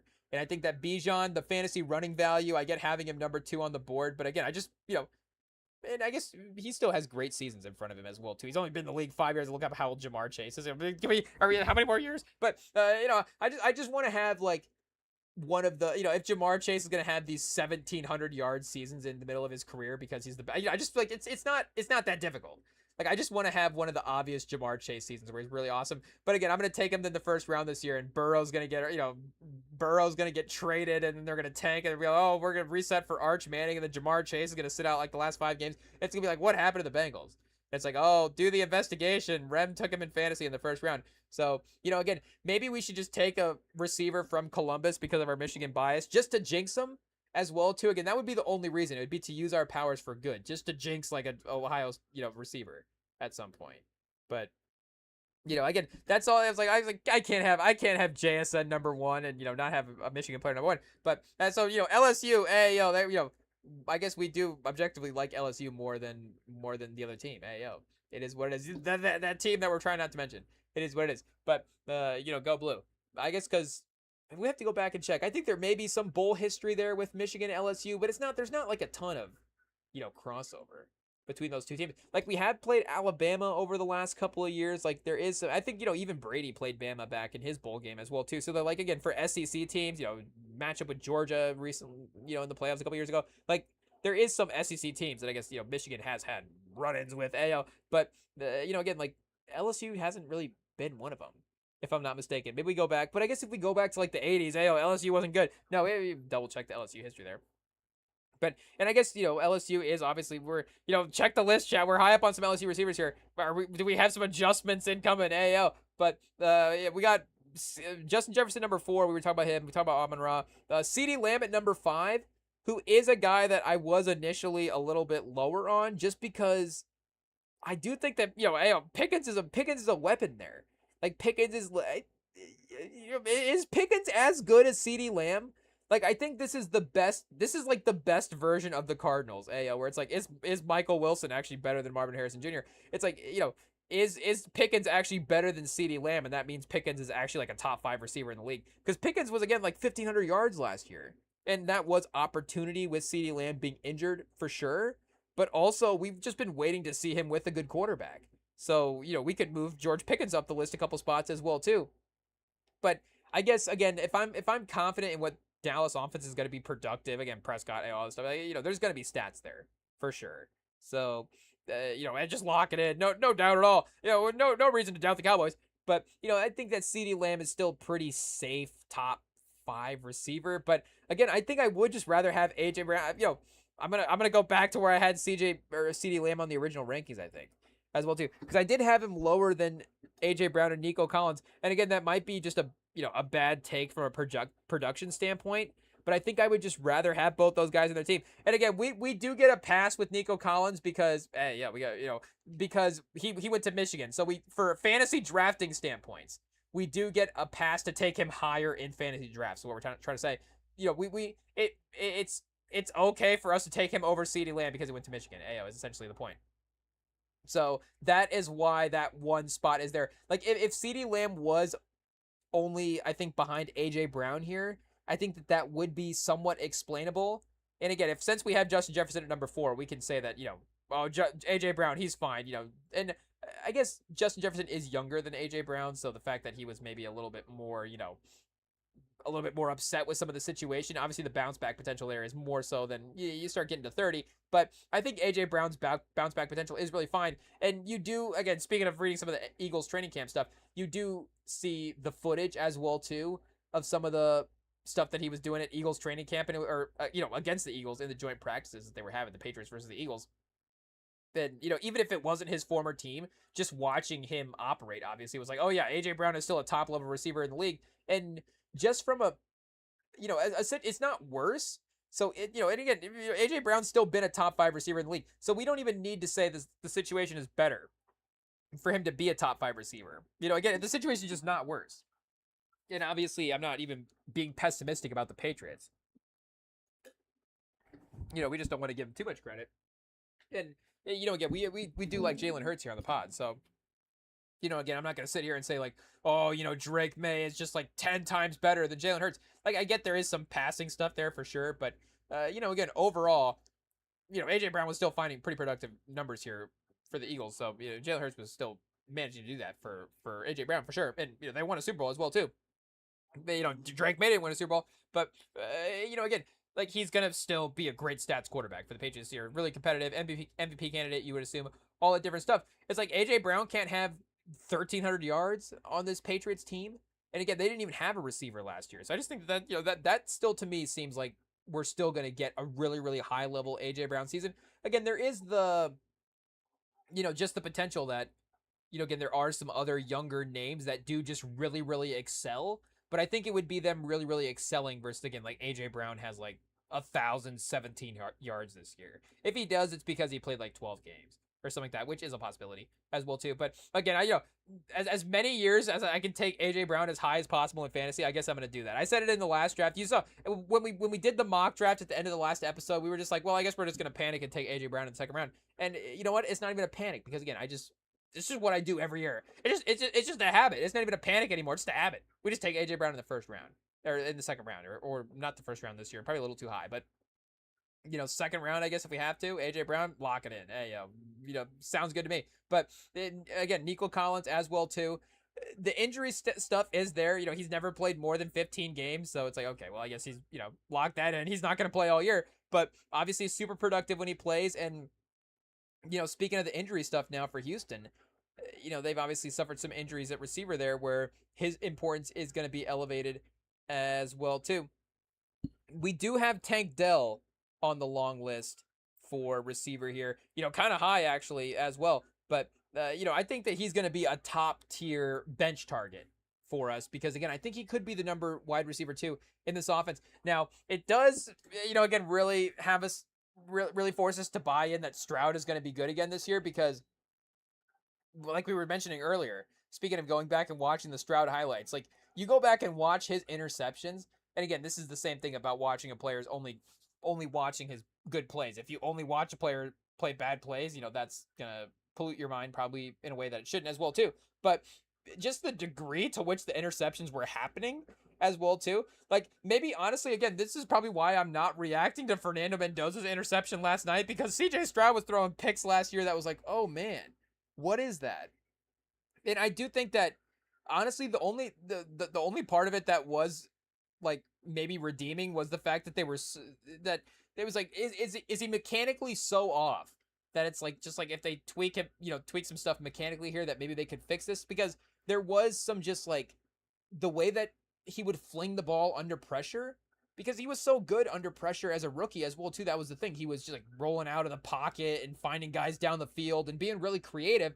And it felt like and maybe again, that's just it. Maybe he needs to get out of the pocket a little bit more. I don't know if he is like a Russell Wilson, like a taller Russell Wilson, and we weren't really thinking about that in year one, but again, and maybe he's not like that type of bootleg guy necessarily, but I just first have a little bit more visual of him doing some of those things. And there was a lot of him just like standing in the pocket and just kind of like flipping a pass down the field and not really like maybe getting the feet set in the right way. And you're just like, oh man, just from initially that pass is way over the receiver, not even close. Again, I don't want to be too harsh on Stroud because he was so good as a rookie that, again, it really is, the juxtaposition of last year, and really is, keeping obviously that faith that he can get back to that level as well too. Because even if he was like good as a rookie, I mean, he was like, again, it's not just like that, like, oh, there's some hope here that CJ Stroud is going to be the franchise guy, because that would be, I guess, combined with a year or two backwards, we'd be like, oh, is this going to be a situation where the Texans are going to be looking for a quarterback in year 3? Like, CJ Stroud was legitimately one of the best quarterbacks in the league. So, like, he has a lot of leeway, because we know the ceiling that he got to is insane, and he got there as a rookie. So you're like, okay, if he gets back to the ceiling as a rookie, but then can improve on that in some ways as well too. Like CJ Stroud did have, like, again, it's tough to say now because of, again, how bad the interceptions were last year. But it's not fake. Like, go back and look at what everybody was saying. CJ Stroud had the potential to be the best quarterback in the league when he was a rookie. Like, that was a common thought. Like, oh, if he gets better from where he's at now, he can get there. Again, like, oh, Drake May this past year, like, I would, I guess maybe that's year 2 for Drake May, Caleb Williams. But again, like, CJ Stroud was on that level 2 years ago. So again, the point is, maybe there's a happy middle ground. Can CJ Stroud be like the 11th best quarterback in the league? But again, like, it was definitely a little like, whoa, going back and watching some of those interceptions and be like, was it really that bad? Like, maybe I was just being a little like, okay, he'll get back to that level just fine. But no, it was tough. It was tough. Go back and erase all the tape, CJ Stroud fans, of last year. It was not good. Again, not to be too harsh, but I don't even think, honestly, did he make our list of quarterbacks? I don't even want to spoil it. I don't even know if I can't even remember if I put him on the list as well too. I know I put Tyler Shuck on the list because he's the last name, and again, like, I mean, he just seems like he's a safer player. Like, maybe there is, hey, I'll try that, but just with the offense they would run, Like literally the down the field. I'm talking like the down the field passing. Like I feel like they would just go to that less if Shuck was, not doing it. There would just be more checkdowns, more safer options. And again, maybe that's the Texans offense not helping out CJ Stroud as well too. But there's just going to be that reliance of like, hey, can we get CJ Stroud to be the best quarterback in the league again? Maybe the over aggressiveness is what we're scared of there as well too. But either way, again, obviously Collins is a great receiver, so we don't have to argue too much to be biased there and take him, our Michigan guy. And we do, I guess, have, Malik Neighbors way too high at number 8. It is what it is. But I am kind of having him on the list, just betting the talent of it, because, again, it is a little like CJ Stroud with the quarterback stuff. And I guess Neighbors didn't really have, like, the bad play. Now, there is, what is his start to the season going to be? And how many weeks are you going to get Neighbors for? So, again, we might have to adjust, where he's at on the rankings for the draft potential, obviously. Where is he at? I guess we can check right now and see where he's registering for ADP. At the moment here, we've got Neighbors going wide receiver 13. Okay, so we don't necessarily have him like too much higher. So, again, obviously in the ADP range right now, you have Drake London at 7, Rashee Rice at 8, AJ Brown at 9, Nico Collins at 10, Pickens at 11, Olave at 12, and then Neighbors at 13, then Garrett Wilson at 14. Hey, good luck there. But again, Neighbors, when he got drafted, but even when he was playing and healthy, like legitimately we were watching him thinking he could be a top 5 receiver in the league. And that was without really, was that with Russell Wilson? Again, I'm like, don't even remember who that was. Was that Russell Wilson and Jameis Winston as their quarterback? Because I don't think it was with Daniel Jones. And again, obviously the ACL thing, maybe it is next year that Malik Neighbors is really, really valued for what he can be, finally. But, he was really, he made the Pro Bowl as a rookie there. 1,200 yards, 7 touchdowns. Again, crazy target share, obviously 170 targets. Again, it was only, I guess, Jamar Chase. I can't imagine another guy. What did Jamar Chase led the league with 175? So did somebody else have, obviously, between 170 and 175 that year? I guess it is possible, but still pretty high value there as well. Again, 1,200 yards, 7 touchdowns, 5th in offensive rookie of the year. Hey, we have to go back and check offensive rookie of the year. Was a good quarterback here? I guess was this May and Caleb Williams both? Maybe for rookie of the year here. Let's see. Oh, and Daniels as well. Actually, it was not even May or Caleb Williams. Hey, it was Daniels and Bo Nix and Brock Bowers and then Brian Thomas as well too. Speaking of, Chad, 1,210 touchdowns for Brian Thomas as a rookie on 87 receptions. Malik Neighbors on 109. But again, we're talking about both those guys as rookies, like, being legitimately awesome. And again, Neighbors got hurt. Brian Thomas just kind of took a step backwards. Maybe we go back and double check some injury stuff there as well too. But 169 receptions for 167 and 2 touchdowns against Dallas in September. Maybe Dallas wasn't the best cornerback team as well too. Again, the next 2 games, didn't really follow that up with, great performances after that. But again, like, I'm not like sitting here thinking Jackson Dart's going to be like a sneaky top 10 quarterback in the league. Again, he does have fantasy rushing potential. I think that, like, who's a quarterback that got hurt? Like Chad Pennington. Hey, like maybe Jackson Dart's like Chad Pennington. Like you do watch him on the right day and you're like, maybe Chad Pennington is a top 10 quarterback in the league, but then he just gets hurt. And you're like, well, that's a bummer. But, again, that he could still be productive for Malik Neighbors in the weeks that Malik Neighbors is out there. I guess, how many weeks are Malik Neighbors and Jackson Dart going to both be playing? I guess is the question. So, again, that is the bet of having him, number 8 on our receiver board. But from a talent standpoint, like we do have to remember that he is legitimately probably, again, the history that these guys have in the top 7 is pretty safe. And there are still, again, Pickens and, Olave and Buka, McMillan, a pretty high draft pick. Like Drake London was a really high draft pick as well, too. Like there are some names over here. Could Jameson Williams. Jameson Williams obviously was like maybe a 5-star guy back in the day as well, too. Like, legit, top receiver talent as well, too. Could he be in like the top 10 receiver talented argument? But Neighbors is in that next tier of guys that, again, just the only reason he's not, again, in this tier is because of the history. Like CeeDee Lamb is over him because we've seen it. Same with Collins. And, you probably wouldn't even say that Collins is necessarily like a more dynamic receiver than Malik Neighbors. Like he is a little bit more of a down the field threat over the course of his career. And, it is an argument with A.J. Brown. And I guess we have Amon-Ra third from the production. But, again, with all due respect to Amon-Ra, it doesn't matter. Obviously, Amon-Ra can still produce. This is not, an anti-Amon-Ra point. Again, we have him third. And maybe even JSN as well, too. I guess, Malik Neighbors was, like a 4-3? Like, again, obviously the injuries are tough.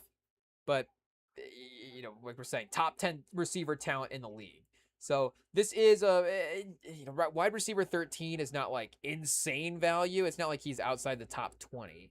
If he was starting to go into the 40s, but he is right on the border of starting to slide there. But I guess over the 7-day draft trend for Malik Neighbors is actually going up as well too. Do we have a quick injury update here? Estimated return August 28th, chat. Next week we might get Malik Neighbors back, but and he did have the early ACL tear. Obviously, a little different than basketball in some ways, but it's just such a massive talent bet that, again, I would just be bummed out if Malik Neighbors was putting up 1,400 yards and it's just like, oh, I can't believe we just didn't see that. It's like, obviously he's having that season as well. So we may have to again watch the value a little bit with him, but I don't think it's a hot take to necessarily have him. I guess this is a fantasy football rankings. We do have to remember that, but he can get there. That's not a hot take for sure. But again, the safetiness, I guess, with Olave, is Olave like actually more safe than Neighbors? Mbuka is the one that would appear to be, initially kind of the more safe option of maybe these names. And Mbuka, I guess we have at number 10 as well. Right now, he is being drafted wide receiver 18. So that's a little low. Honestly, again, Mbuka over McMillan and over or under McMillan, under Zay Flowers. Now, for some reason, he did not get to 1,000 yards last year. Like, that is a little bit, like, I don't know exactly how that happened. Again, we were criticizing GT for not getting to 1,000 yards. Maybe a little different with the receivers, but they did kind of, like, orient the offense around him this year. Like, they let Mike Evans go. Like, and, we'll get to Mike Evans. Like, Mike Evans is still a productive receiver. Like, you can still, I guess, and, he probably wants to get paid a certain amount as well, too. But in theory, you can still have an offense with Mike Evans and even, we'll get to McMillan and stuff as well. Mike Evans, Godwin, McMillan. Like, you could, hot take, you can have depth at receiver and give Baker Mayfield some options there. But they're also, again, comfortable with Mbuka as the number one option because he was so good in what he showed last year. And again, they have other weapons there to balance out the rest of the team as well, too. But, having him, again, for top 15 even doesn't seem like a hot take. So I don't know why he's not that. Garrett Wilson is obviously, again, super talented, can get to 1,000 yards, even if he doesn't have a good quarterback. So, that watch out there. But last year was just so, such a sour year for the Jets and for his stat line. And it just seems like the Bucs offense is going to be a way safer option. And Baker's still a top 10, top 12, top 12 quarterback in the league from a production standpoint week to week. So, it doesn't seem like a hot take bet. The thing with Mbuka is obviously the toe injury. And there is like a turf toe possibility there that is lingering throughout the season. But, again, we start getting into the tier, even Zay Flowers. Again, Mbuka with turf toe over Zay Flowers. Hey, like Mbuka with turf toe can still get 6 touchdowns. Zay Flowers is going to get 6 touchdowns this year. I don't know. Does he have 6 touchdowns in his career? But, again, obviously we're just kind of betting high-end receiver talent at this point as well, too, which is why we have Luther Burden way too high at 11. It is what it is. Again, we're not going to take him in the 3rd round, but maybe the where's he being drafted right now? The 5th round? Let's see. Being drafted, I guess, behind even Adunze at this point at 77. So once we get into the 50s, we would start maybe targeting him there because, Waddle, Higgins, like, these are obviously, steady veteran wide receiver 2s. McLaurin's a, good wide receiver 1. We'll get to DJ Moore as well. But again, if we're just, I guess, have to lean into betting upside at this point. And we do have a Dunze 19. So I'm not down on a Dunze season. Like, they have him being drafted right now, wide receiver 25. I have both of these guys as, top tier, options for the having the offense be a top tier offense in the league. Because again, Caleb Williams hopefully takes a step forward. Ben Johnson in Detroit. Again, even if Caleb Williams is Jared Goff, guess what? Jared Goff, a productive fantasy guy under Ben Johnson. Like, if it's literally just the Lions all over again, they were really productive in fantasy over the last couple of years. Amon-Ra was awesome. So if Luther Burden, which I kind of think is the rumor right now, it's kind of the word on the street, is Luther Burden is going to take the Amon-Ra role in this Bears offense. It's like, wait a second, Amon-Ra was a top 5 receiver. So what are you telling me about Luther Burden there? Like, that seems like it could line up pretty well. So I think, again, Luther Burden as a top, or a Bears receiver as a top 15 receiver in the league this year is not something that would be shocking to me. They could definitely poach each other's production a little bit. And Loveland is there as well, too. So is there a balance? Do they all just get like an even 1,000 yards or something? I don't know. But, if Caleb Williams is 4,300 yards this year, like, there's going to be a lot of stats to go around. And one of those guys I think is going to be a main target for him to rely on, just, again, based on what we've seen from Ben Johnson's system in the past. And I guess Caleb Williams' extra creativity from what Goff being a little bit more reliant on the plays is definitely different there as well too. So he's gonna get just 1-2 step, go back. Can I find Amon-Ra as quickly as possible? Again, Caleb Williams maybe gonna operate a little bit differently, but it is a talent bet there as well too. And again, the names under him, for just me personally, aren't, the scare isn't the great season. I guess it is, obviously it's just Luther Burden not having as good a season as maybe I thought.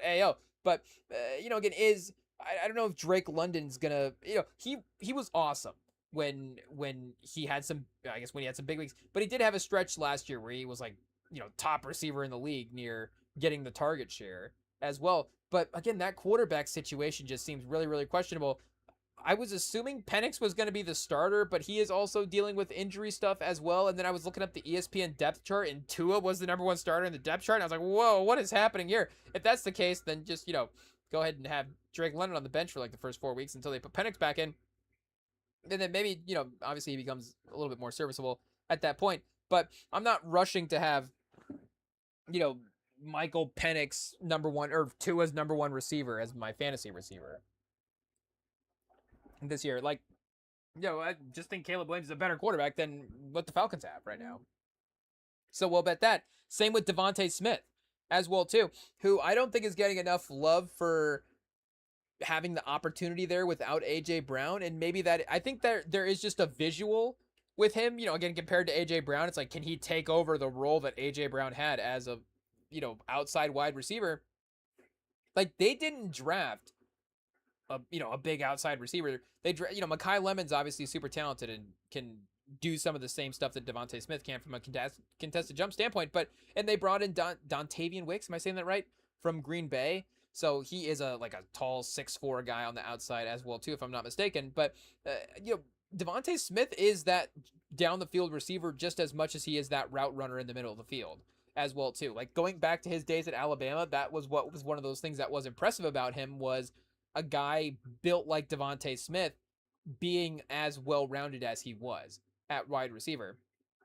And obviously he's been in the league for, a little bit here as well, but he can have a couple of seasons of like being a, number one receiver.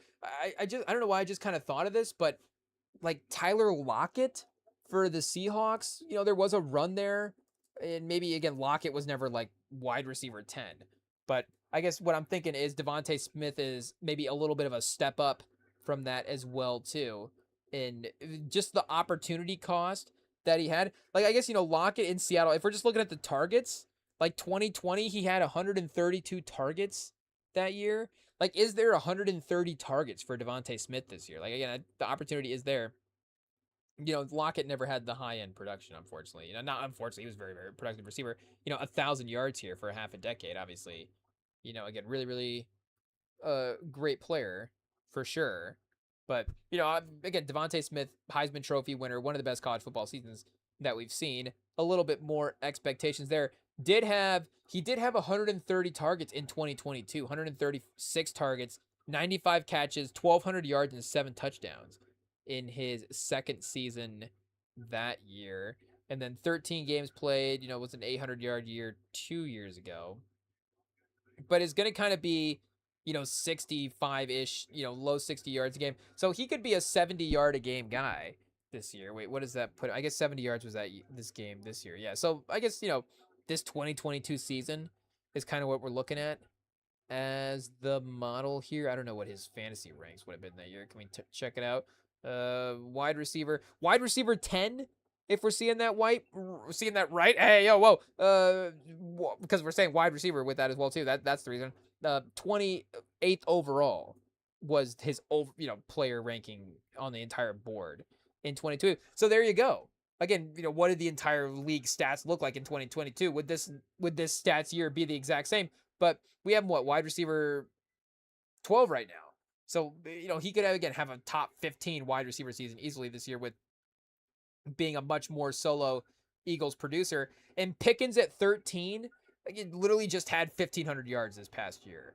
So he is, I guess we actually have him a little bit lower than his ADP. His ADP is number 11 right now. Again, that is just the bet, I guess, on the opportunity for Devontae Smith. And it's just more the overall question of, again, CeeDee Lamb and Pickens as well too. I guess, do I just like Pickens more as a receiver than CeeDee Lamb? I do love CeeDee Lamb as a receiver though. I mean, CeeDee Lamb's a great receiver. Again, you just like, who doesn't love all the receivers in the league? They're just all great. It is what it is. But again, Pickens is just a monster out there, and they do use, like, CeeDee Lamb is, that route runner all over the field for sure, but he is a down the field guy in a way that Pickens is as well. But, more down the field, over the shoulder type stuff. And, there was some consistency issues there. I don't know. Will Pickens be wearing number 88 by the end of the year? That will be the ultimate sign. Is if we just trot out week 13 and Pickens just like in 88. Just like, well, there it is. He's just a better receiver now. So, again, you easily could make me think that he has higher upside than Burden and Devontae Smith. Do I just move him up to number 11 now? But I guess that range of guys are all pretty similar there as well, too. And the point is, they're all over Drake London, who we just who we just again said, it's the Falcons quarterback situation that's holding him back, and we still have him in the name. We're not, Tet McMillan. Again, we start going into a different range of quarterbacks at this point, but this is easily, if we're looking here, easily the most uncertain quarterback situation. I guess, again, the health. Well, I guess Minnesota with Kyler Murray and JJ McCarthy as well too. So we do have to, keep an eye on that as well. But Kyler has been just, more consistent than, Tua has over his career, or Penix. Penix just early on here. But, it is, so, he is not being held back. We're not being too hypocritical if we can still have Justin Jefferson and stuff in this tier. But, again, I would just be safer taking more of the better quarterback options. Baker, Caleb Williams, Jalen Hurts, Dak Prescott over, Michael Penix. And, again, Michael Penix could be really, really good as well, too. But those are much, much safer options. And again, is Pickens just a better receiver than Drake London? Drake London is right now actively a number one receiver, and we've seen him, last year, again, have an insane stretch where he was number one. Who else we did? Pickens last year as well, too. So, and, similar outside presences. So, again, I think the tier is, pretty safe. Burden in the tier is obviously the... Whoa! Hey, excuse us, chat. But, Burden is obviously the one that's way up than he should be. So Burden, maybe we, under Drake London, we put Burden at 15. Would he be 15 now? 14. And then London moves up to 13 at that point. I guess that would be the more in-line adjustment than, with the ADP now. But if we're going for the hot take, high end, what the season end could look like, I guess, it could be that as well too. But again, I guess if we have to go with, maybe a little bit more in line with ADP, we could go Burden. Because Burden over McMillan at 15, again, McMillan was awesome as a rookie, so that's not necessarily like, let's bet against him.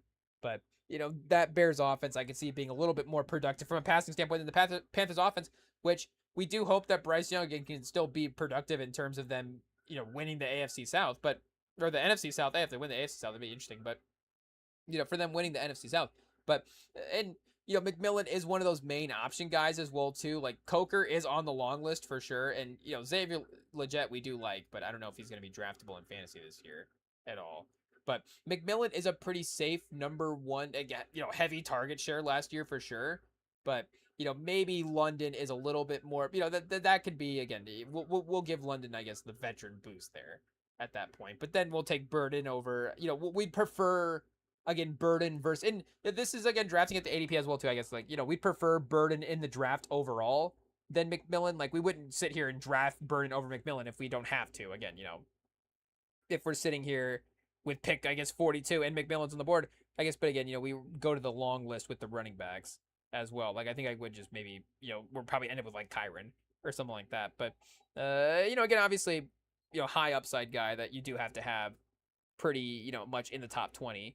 As well. But DJ Moore another undervalued option at this point. Wide receiver 24. He is definitely spiking up the most, though, over the last 7 days, and that's not shocking at all. He's almost up, I guess, a full percent, maybe. I don't know, 0.9 is what they have listed here. Addison looks like he's climbing as well, too. Josh Downs, sliding down the list. AO minus 1.9. 1.9.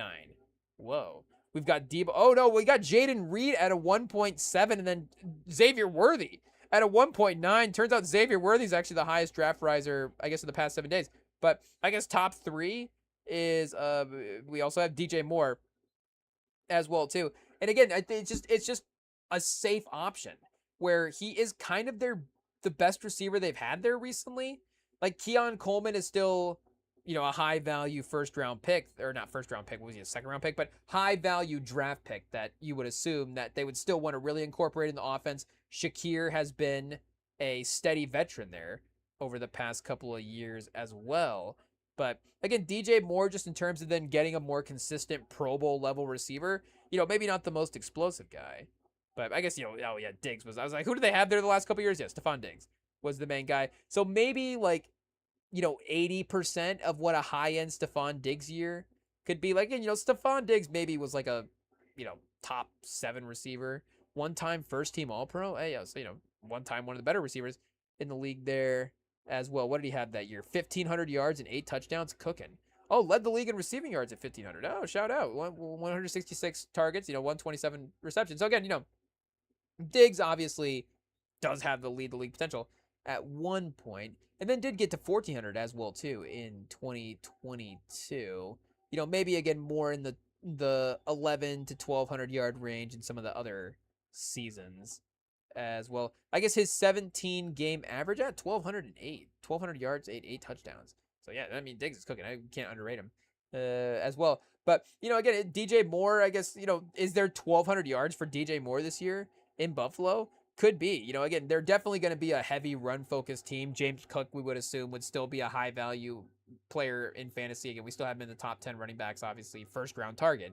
But, and, was DJ Moore the most consistent player last year in Chicago? But they had a lot of guys, it's a little like the NBA team with too many scores, and too many scores, but like too many, guards that need opportunity. 85 targets. Hey, yo. So we I guess did see this production literally the same as his rookie season, and he still had 6 touchdowns as well too. But that year he started taking it, but 82 targets as a rookie, 55 catches and 788 yards. This past year, 85 targets, 50 catches, 682 yards, and 6 touchdowns. But has kind of did get up to 1,300 in Chicago 2 years ago. I guess again has never actually. I guess I said consistent Pro Bowl, has never made the Pro Bowl in his career, but has been consistently 1,200 yards from scrimmage as well. Again, I guess it's from scrimmage, maybe the receiving, a little bit lower there. So, his 17 game average, and he does have some other, lower seasons compared to Diggs. Again, like it was 80% of what, like we were saying, a high-end Diggs season was. So, 1,066 yards and 5 touchdowns, which is very, very serviceable. Again, I don't know what that gets you last year for scoring here. But right now he is, I guess, like we're saying, wide receiver 25. I feel like if you're 1,000 yards and 8 touchdowns, wide receiver 16, that is pretty good. Like, are there 16 receivers that are going to get 1,000 yards? Maybe. We can go back and double check. I guess the stats is not going to be, perfect to the fantasy because of how the PPR works and stuff like that. But just to double check again, like, what is the bar for, how many receivers are going to get that type of production this year? Again, we're not going to get 30 receivers with 1,200 yards. Hey, we've got 20 receivers with 1,000 yards, and 11 through 20 was all under 1,100. So CeeDee Lamb, Justin Jefferson, Cortland Sutton, Wan'Dale Robinson, Ted McMillan, Stephon Diggs himself, Devontae Smith, Michael Wilson, A.J. Brown, and then Alec Pierce, all with less than 1,100 yards. So we have like 10 guys in the league that are going to get more than 1,100. We have 7 guys that are going to get more than 1,200. And last year we had 4 with more than 1,400 yards. So again, Pickens was in the list here as, and then we have McBride as a tight end as well too. I guess we will get to Trey McBride. And, we have Zay Flowers probably a little bit too low. Just, still a productive yards per player guy. Just the touchdown opportunity that is Not there. Where do we have? We have Zay Flowers below Jamison Williams, below Lad McConkey, below Christian Watson, below Adunze. Maybe we need to lower Adunze and Rashee Rice. I don't know. Rashee Rice again is too low for what the upside is, but again, I know he has. It's been different reasons as to why he hasn't been on the field, but also, that's still a thing as well too. Like, it doesn't really matter how you can't stay on the field. I guess you have to be sympathetic to the injury side of things when guys can't control that. Like, again, that's obviously sometimes out of your control. But, again, regardless, from a fantasy perspective, it doesn't matter how you can't stay on the field. If you can't stay on the field, you can't stay on the field. And he's, if he's out there, he's probably going to be 101 yards in most of his games and get a touchdown because Andy Reid's going to throw him a 3-yard bubble screen when they get to the red zone. Again, that Kansas City opportunity is great for Rashee Rice, and we love him in that system. And how Andy Reid can utilize his game. But I just, over the past 2 years, unfortunately, I've just lost trust in his ability to stay on the field. And, I'm just a little uninspired to take him this year. Again, you go, who do the Chiefs default to? What are they going to default to Travis Kelce again this year? It's like, well, don't write that off when we get to the tight end part of the power rankings. Hey, yo. Again, I guess if me personally, I'm not totally inspired by the receiver room from Kansas City. It may be, again, a reflection of that. But we're just like locking in Rashee Rice as a top 10 wide receiver this year. Again, you had number 8, like 20. It's just, again, like we're saying, some of these rankings get suffered from the ADP. So it's like, I'm just personally probably not taking Rashee Rice with the 22nd pick of the draft. So, I'm maybe, again, trying to reflect it a little bit lower for where it's like, oh, if Rashee Rice is in that range, then I'll take him. Like Rashee Rice versus Courtland Sutton. Like Courtland Sutton with Jalen Waddle, you're like, oh, Jalen Waddle's going to take away all this production from Courtland Sutton. It's like, Courtland Sutton's probably going to be out there for 16 games. I don't know how, but he's going to make it out there 16 games. Shout out, obviously, it could be all fine and well. The knee's rehabbed, everything's rehabbed that needs to be rehabbed. Again, Rashee Rice rehabbing a couple things, but it's just been 12 games played over the last couple of years, if I'm not mistaken. Yeah, 4 and 8. So, 8 games played, 500 yards and 5 touchdowns. Like, he's still doing good. His 17 game average for his career, 1,100 yards, 9 touchdowns. Again, the touchdown thing is definitely what is important for Rashee Rice as well, too. But, again, I don't know if we can lock him in for, like, a top 10 receiver in the league. But, maybe wide receiver 18 is a little bit too low. Maybe we flip him over Sutton. Is really the move here. But I'm kind of pretty comfortable taking DJ Moore over Rashee Rice. Again, especially at the value and the draft as well, too. That's, again, the main thing here.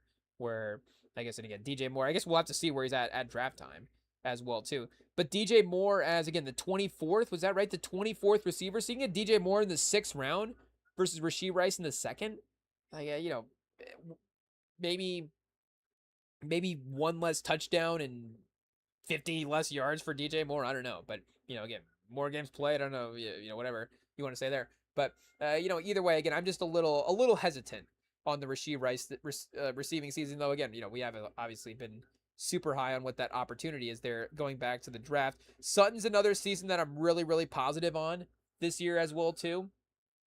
I wouldn't say I'm like way out on Jalen Waddle's season. I guess we have him, wide receiver 30? Where's that at compared to his ADP right now? He's another one that's going, I guess, wide receiver 22. So, again, not super crazy. Way off. But, again, you have DJ Moore as a number 1 receiver in Buffalo versus Waddle. Again, the top end talent has been there. But I guess we'll have,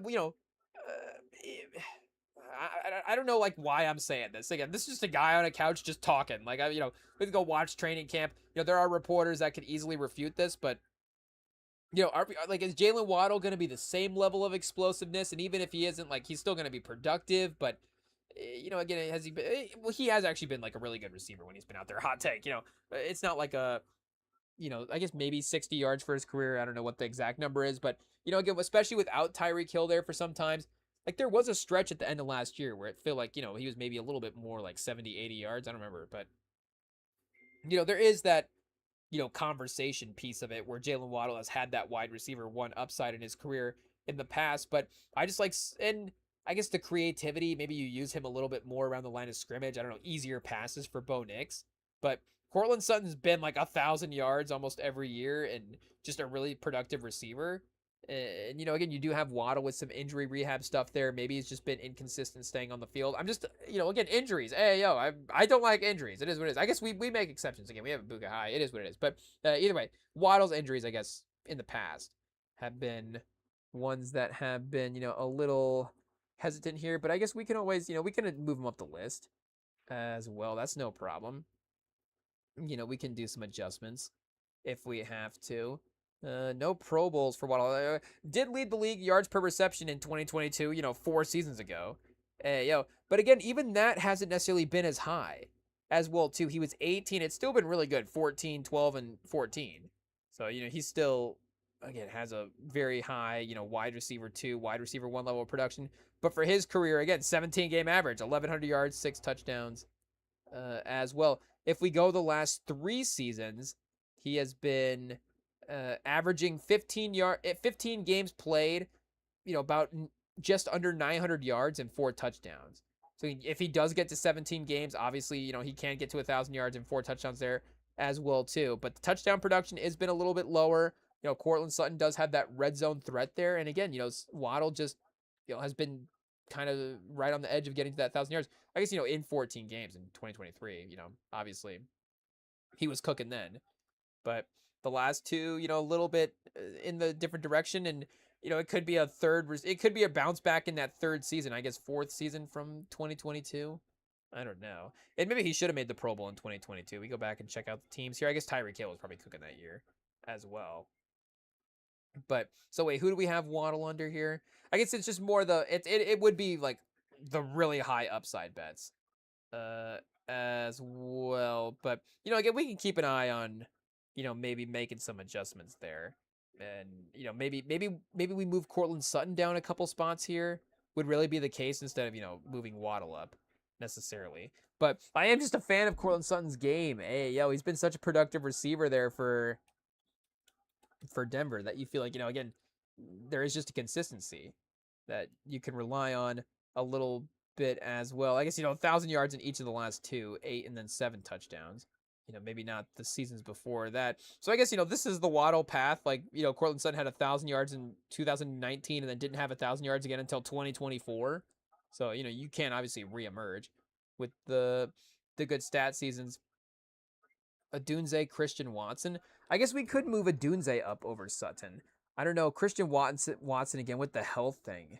It just seems like it's such a risky bet there sometimes. We got Sutton is, hitting that 30-year mark. Hey, washed. It is what it is. But let's double check Christian Watson here as well too. 3 years for his career, plays 9 games a year. 14, 9, 15, and 14. Again, year 5, and you assume that 1 year he's going to get healthy. So if you get lucky and obviously get the 1 year where he gets healthy, and having him healthy during the right games is important as well too. It's like, oh, Christian Watson's just healthy for the fantasy playoffs. There we go. We got him. But Christian Watson was not helping me last year. I think we had him last year and it was a little bit of a tough run there sometimes. But again, when he gets out there, he scores and is pretty productive. His per 17 game average, though, again, even with like the crazy stats numbers that he has had, 800 yards and 7 touchdowns. So, again, that's per game basis. You'd be like, oh, when Christian Watson plays, he's one of the best receivers in the league. But I guess 40 yards a game. And maybe there is some games where, again, it's like the boomer bust. Like he's just playing a couple snaps and then does that really count? But, again, maybe we temper our expectations for Christian Watson here a little bit as well too. This is again reflecting some of the bias of we just like this player more than it is. I just like Christian Watson more than Ladd McConkey. It is what it is. I don't know what to tell you. And McConkey obviously super productive, but he also was like 700 yards last year as well too. So do we have Quentin Johnson on the list? We might not even have Quentin Johnson on the list. We might have to add Quentin Johnson. Hey, yo. Okay, chat. We're not ranking him here, but let's throw him on the list. Just throw his name on the end here. Just because Quentin Johnston, is it Johnston or Johnston? Hey, yo. We don't remember. I think it might be Johnston. We should because, well, I guess we don't go back and watch the TCU highlights. Yeah, there we go. Because obviously, he cooked Michigan in the playoffs. But Quentin Johnston. So we do have to have him on the list as well, too, because he might be a better value than McConkey. McConkey you can get at wide receiver 52. You can get, Quentin Johnson. Hey, yo, second page. Undrafted second page player. 140, Chad. Oh, this needs to be a tier of guys. The second page player. Who's the best second page player in the league? Hey, yo. But Quentin Johnson, I guess, is at the top of the list at this point. But again, you can get him on your bench. So I would just rather have Quentin Johnson on the bench than Ladd McConkey. Burn a 5th round pick on Ladd McConkey. Hey, yo. Again, you can get DJ Moore. It was 65. Is the opportunity more there for McConkey over Jamison Williams? Again, but Burden's down here as well too. Like I just would rather take Burden 3 rounds or 2 rounds early than take Ladd McConkey in the 5th round. You get tight ends as well. We haven't even gotten to the tight ends yet. Hey, yo. And like Michael Pittman's at 90. Like why is Michael Pittman going 91? Hey, yo. But Christian Watson right now, we have going 99. Behind Alec Pierce. Parker Washington 98 is definitely, getting some love here, getting drafted pretty high as well.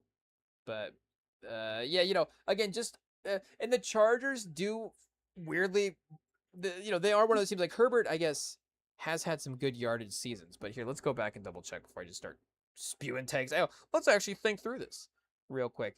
Let's see. 30, 38, 31, 38, 3,700 yards over the last couple of years. Like that has been maybe a byproduct of the offense. They for some reason don't air it out all the time with Herbert. Maybe the way is 500 attempts over the last couple of years. He has thrown it around quite a bit. But either way, it hasn't necessarily been the 47 5,000 yard quarterback he was. I guess he was 650 attempts those years as well. 595 for 433 and 31 touchdowns his rookie season. But we're buying the Justin Herbert stock this year. It is what it is. Pause. It is what it is. The celebrity race relationship. It's gonna add 300 yards to his stat total. It's what it's gonna be. Hey, so per game last year he was 230. So just put that right at 260 this year, 250. I don't know, 20 yards a game. Does that get him? That definitely gets him 300, right? For sure, maybe. But 250. I guess does he have a 250 season in here? 241. I guess was he only played 13 games that year, but he was 278 in 2022, and he was at 4,700 yards. So he'd be low 4,000s if he was 250. I guess we can just do the math. I don't know why I'm not doing it. Pause. Hey, yo. 250. We'll give him 16 games. Yeah, 4,000 exactly. Hey, yo. So I think that we could see Herbert back over the 4,000 yard threshold. Again, we're going to have, I guess, a lot of production here for the Chargers with Hampton getting, 1,500 yards and Herbert throwing for 4,000 yards as well, too. Again, their offense weirdly, doesn't produce that much stats. No, AO, but, again, maybe their receivers aren't necessarily getting the craziest receiver stats. Well, too. And that is Herbert being a good quarterback. He can actually find different targets. He doesn't have to just feed one guy all the time. Obviously Stafford, is a great quarterback, and there's Rams utilizing the number 1 receiver there quite a bit. But again, look at last year. The balance was definitely there. Obviously, for better or worse. So rush yards. Maybe that's why it's so balanced. I'm how do they have so few receiving yards? Let's see if we can get actual receiving yards pulled up. Still balanced though. McConkey 789, Keenan Allen 777, Quentin Johnston 735, Oronde Gadsden the second. I don't know. Did they get him out of a Sherlock Holmes play or something? I don't know. But Sherlock Holmes. What's that guy's name? William Shakespeare. I don't know why we just said Sherlock Holmes. Has anybody said Sherlock Holmes? Has anybody ever got Sherlock Holmes and William Shakespeare mixed up? Sherlock Holmes Hamlet. It's not even I don't know. Sherlock Holmes, he doesn't even write anything. It's not even funny. We don't even know what Sherlock Holmes Hamlet would be. He's just another British guy. It would just literally just be a worse British version of Hamlet. So, shout out to Sherlock Holmes, but probably not a writer, just, a detective. But either way, a William Shakespeare play. It would have been so much better. Andre Gadsden II. Or what's the Odyssey? I guess he could have been an Odyssey character as well, too. You throw a number in your name, it's going to add a, what do you say, that, not medieval, but I guess, that type of chivalry. Odyssey, what do you call that? Knights? I guess do they use numbers in their name more as knights? I don't know, but it just seems like they kind of, I guess, Maximus. Does Maximus Aurelius have a number in his name? Is he the third? He's like, I'm Maximus Aurelius the third. For some reason, I want to say he's the third. Hey, yo, do we have to look that up real quick? Let's see. Can we look up Maximus here real quick, chat? Let's see if we get this right. Maximus Aurelius. How do you spell this guy's name? R-L-E-S. Hey, yo, chat. Milan Airlines. Oh, chat. This is bad. We can't even spell Maximus Aurelius. We got Google auto correcting us to Milan Airlines. Oh, there we go. We just little typo. That's all it is. Maximus Aurelius, yeah, Gladiator. Was he the third? Let's see here. And I guess, oh, Marcus Aurelius is his son, I think, in the new one. I don't know how I know that because I haven't seen the new one. But, oh no, Maximus. Oh, Maximus' son is a character here. Let's see. Maximus is a fictional general. Okay, we don't need it. Well, don't ruin our fun there. Let's see there. In the Gladiator series, Maximus Decimus Meridius has two distinct familial connections referred to as his son. His legitimate young son from the first film, an adult son revealed in a Legacy sequel. Oh, spoiler alert for the Legacy sequel. Hey, yo, we maybe gotta hold tight here. And I guess his son does die in the first film. Also, spoiler alert for the first film. Hey, yo, so we do have to maybe double check. I never did put 2 and 2 together there. I just assumed it was just like, oh yeah, his kid from the first one's back. It's like, wait a second, what happened to that family in the first one? I don't think that kid's back. Hey, yo. But, yeah, original son, Fate, oh, chat. Oh, man. Oh, man. Tough stuff. Obviously, there's so many inspiring moments in Gladiator. That is, that's a brutal one. That is for sure. Do we need to do like a medieval film rankings? Hey, yo, is it Gladiator versus the Odyssey? Is there a better Oh, I guess well, I don't know. Does Lord of the Rings count as medieval, chat? Hey, yo, is there a better Well, I guess if Gladiator's but it's real it's real fiction, right? Chat, is that a genre, real fiction? Hey, yo. Versus again, one obviously being aggressively sci-fi with like elves and stuff like that. But this being more, again, like I guess historical fiction is a term, so that's not crazy. But yeah, either way, again, best medieval movie of all time, I guess, or some old movie as well too, because they did used to make those more often. I guess we'll have to see here. Was it Ben-Hur? Hey, yo, oh, Braveheart. I guess that did I think that did Oscars. That did do pretty well at the Oscars.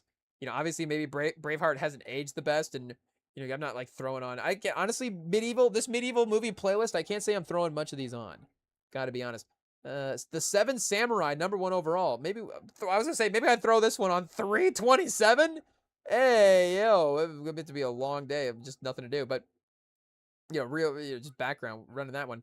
But Name of the Rose, Excalibur, Ran. This is just somebody's list on IMDb. I guess this is like the official ranking. Yeah, this is some user playlist. But The Last Duel, The Vikings.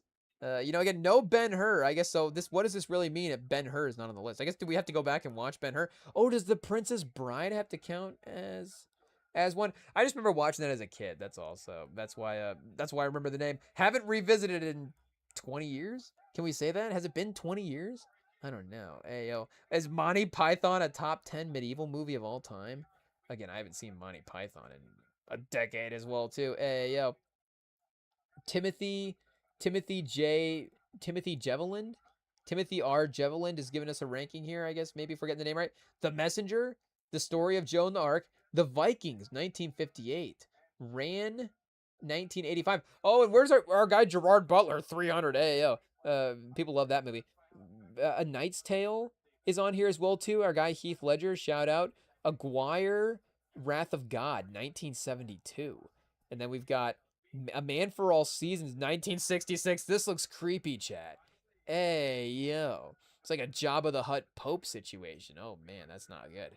But the Army of Darkness, 1992. Time Bandits, 1981. Lady Hawk, 85. Beowulf, 2007. Brother, Sun, Sister, Moon, 1972. And Die Newgenblind, Siegfried, 1924. What is this? Hey, yo. Now, I don't, this still is definitely a beautiful still, and I'm sure it's like, oh, how did they capture this back in the day? You can already see how they captured this. A couple of blocks right here with the light in the background. Not that impressive, but no, it's a beautiful shot if you're like, oh, it's a massive city landscape or something like that. That's a castle. That's like, no, that's like a That's like a eraser tablet or something. I don't know. These are just like some blocks that are established over here with an orange light overhead. There's no way that this setup is more than like a 2 feet tall. Hey yo, but and then I guess we have a leather shoe ad as well too. But either way, the Gladiator not making anybody's list for top medieval movie of all time. So I guess do they have to be actual medieval movies? I guess is a Night Tale real? Hey, or are people like that's a real movie? What's going on here? Nobody's done the official ranking. I guess we're not looking at Entertainment Weekly. Let's see what they got here. I guess the Princess Bride. What year is this from? So it was before 2000, 2024. Hey, yo. Black Death 2010 with Sean. Is this Sean Bean? Is that guy's name? Am I getting it right? Hey, yo. Yeah, Sean Bean. You're telling me Sean Bean's a Black Death is better than Gladiator? Hey, yeah. Am I gonna just spoil the list here and gotta find Gladiator? Oh, the Northman. That's a new one that's definitely on the list as well. Mask of the Red Death, 1964. Oh, scary chat. Beowulf making multiple lists. Hey, Robin Hood, Men in Tights. Oh, Gladiator's definitely got to be on this. Shrek. Oh no. Dungeons and Dragons: Honor Among Thieves from 2023, number 17 all time. Shout out to Michelle Rodriguez. Another great franchise outside of Fast and Furious. Chris Pine getting himself in a great movie there, but number 17. Hey, yo, this movie just dropped. The Black Cauldron, 1985. What's this? Hey, yo, the near forgotten classic. What happened to this movie? Why did this get suppressed? When the dastardly Horn King, whoa, makes off with the soothsaying pig herder Terran, embarks on a rescue mission while entertaining his dream of becoming a fabled knight in shining armor. Joining him on his quest are Princess Elon Y and Man Beast Gurgi. In a nearly forgotten classic, The Black Cauldron represents all of the best of Signature's Disney's hand-drawn era. It features warm and often compelling characters the studio is known for, along with the you talk about the characters the studio is known for back in the day, but along with the requisite doses of humor and pathos. But the film especially excels in sword and sorcery adventure that pays honor to the genre's most reliable tropes, offering a getaway into the genre for younger viewers without softening its edges or doing story's impact. I mean, like anybody, obviously I've seen a lot of the Disney animated classics. Like I don't know if I'd be able to just like if you gave me time, I would be able to get through the list eventually. I don't know. Bambi for some reason is number one on my mind right now because Tubi has had this Bambi horror movie as from like the last couple of years where it's like, oh, the Bambi mother has gone crazy and attacks this car on the highway, and I'm kind of like, I kind of want to see that. I don't know why I haven't queued it up yet, but so I might be queuing it up tonight as well too. I guess after we watch Roadhouse, but I've literally never heard of this movie. I've never heard of it. Again, I'm sure there's a ton of B tier movies that we never heard of. Like I think we just learned about Emperor's New Groove within again like the past 10 years. So I guess for us, what does that mean? But that's not like our childhood watching the Disney animated run. So I'm saying like in college we learned about the Emperor's New Groove.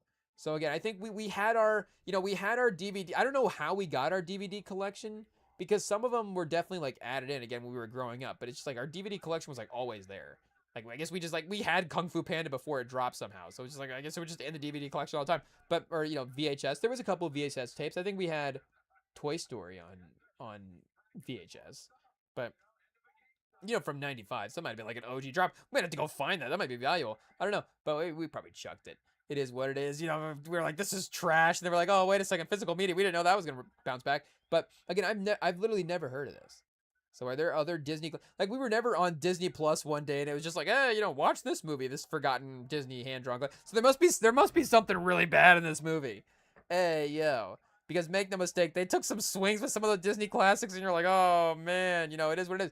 Like I guess I don't know what conversation we have to get going down here, but again, those aren't necessarily movies that I'm like, oh, maybe this is a hot take, like, oh, save the Disney classics. Again, they're great.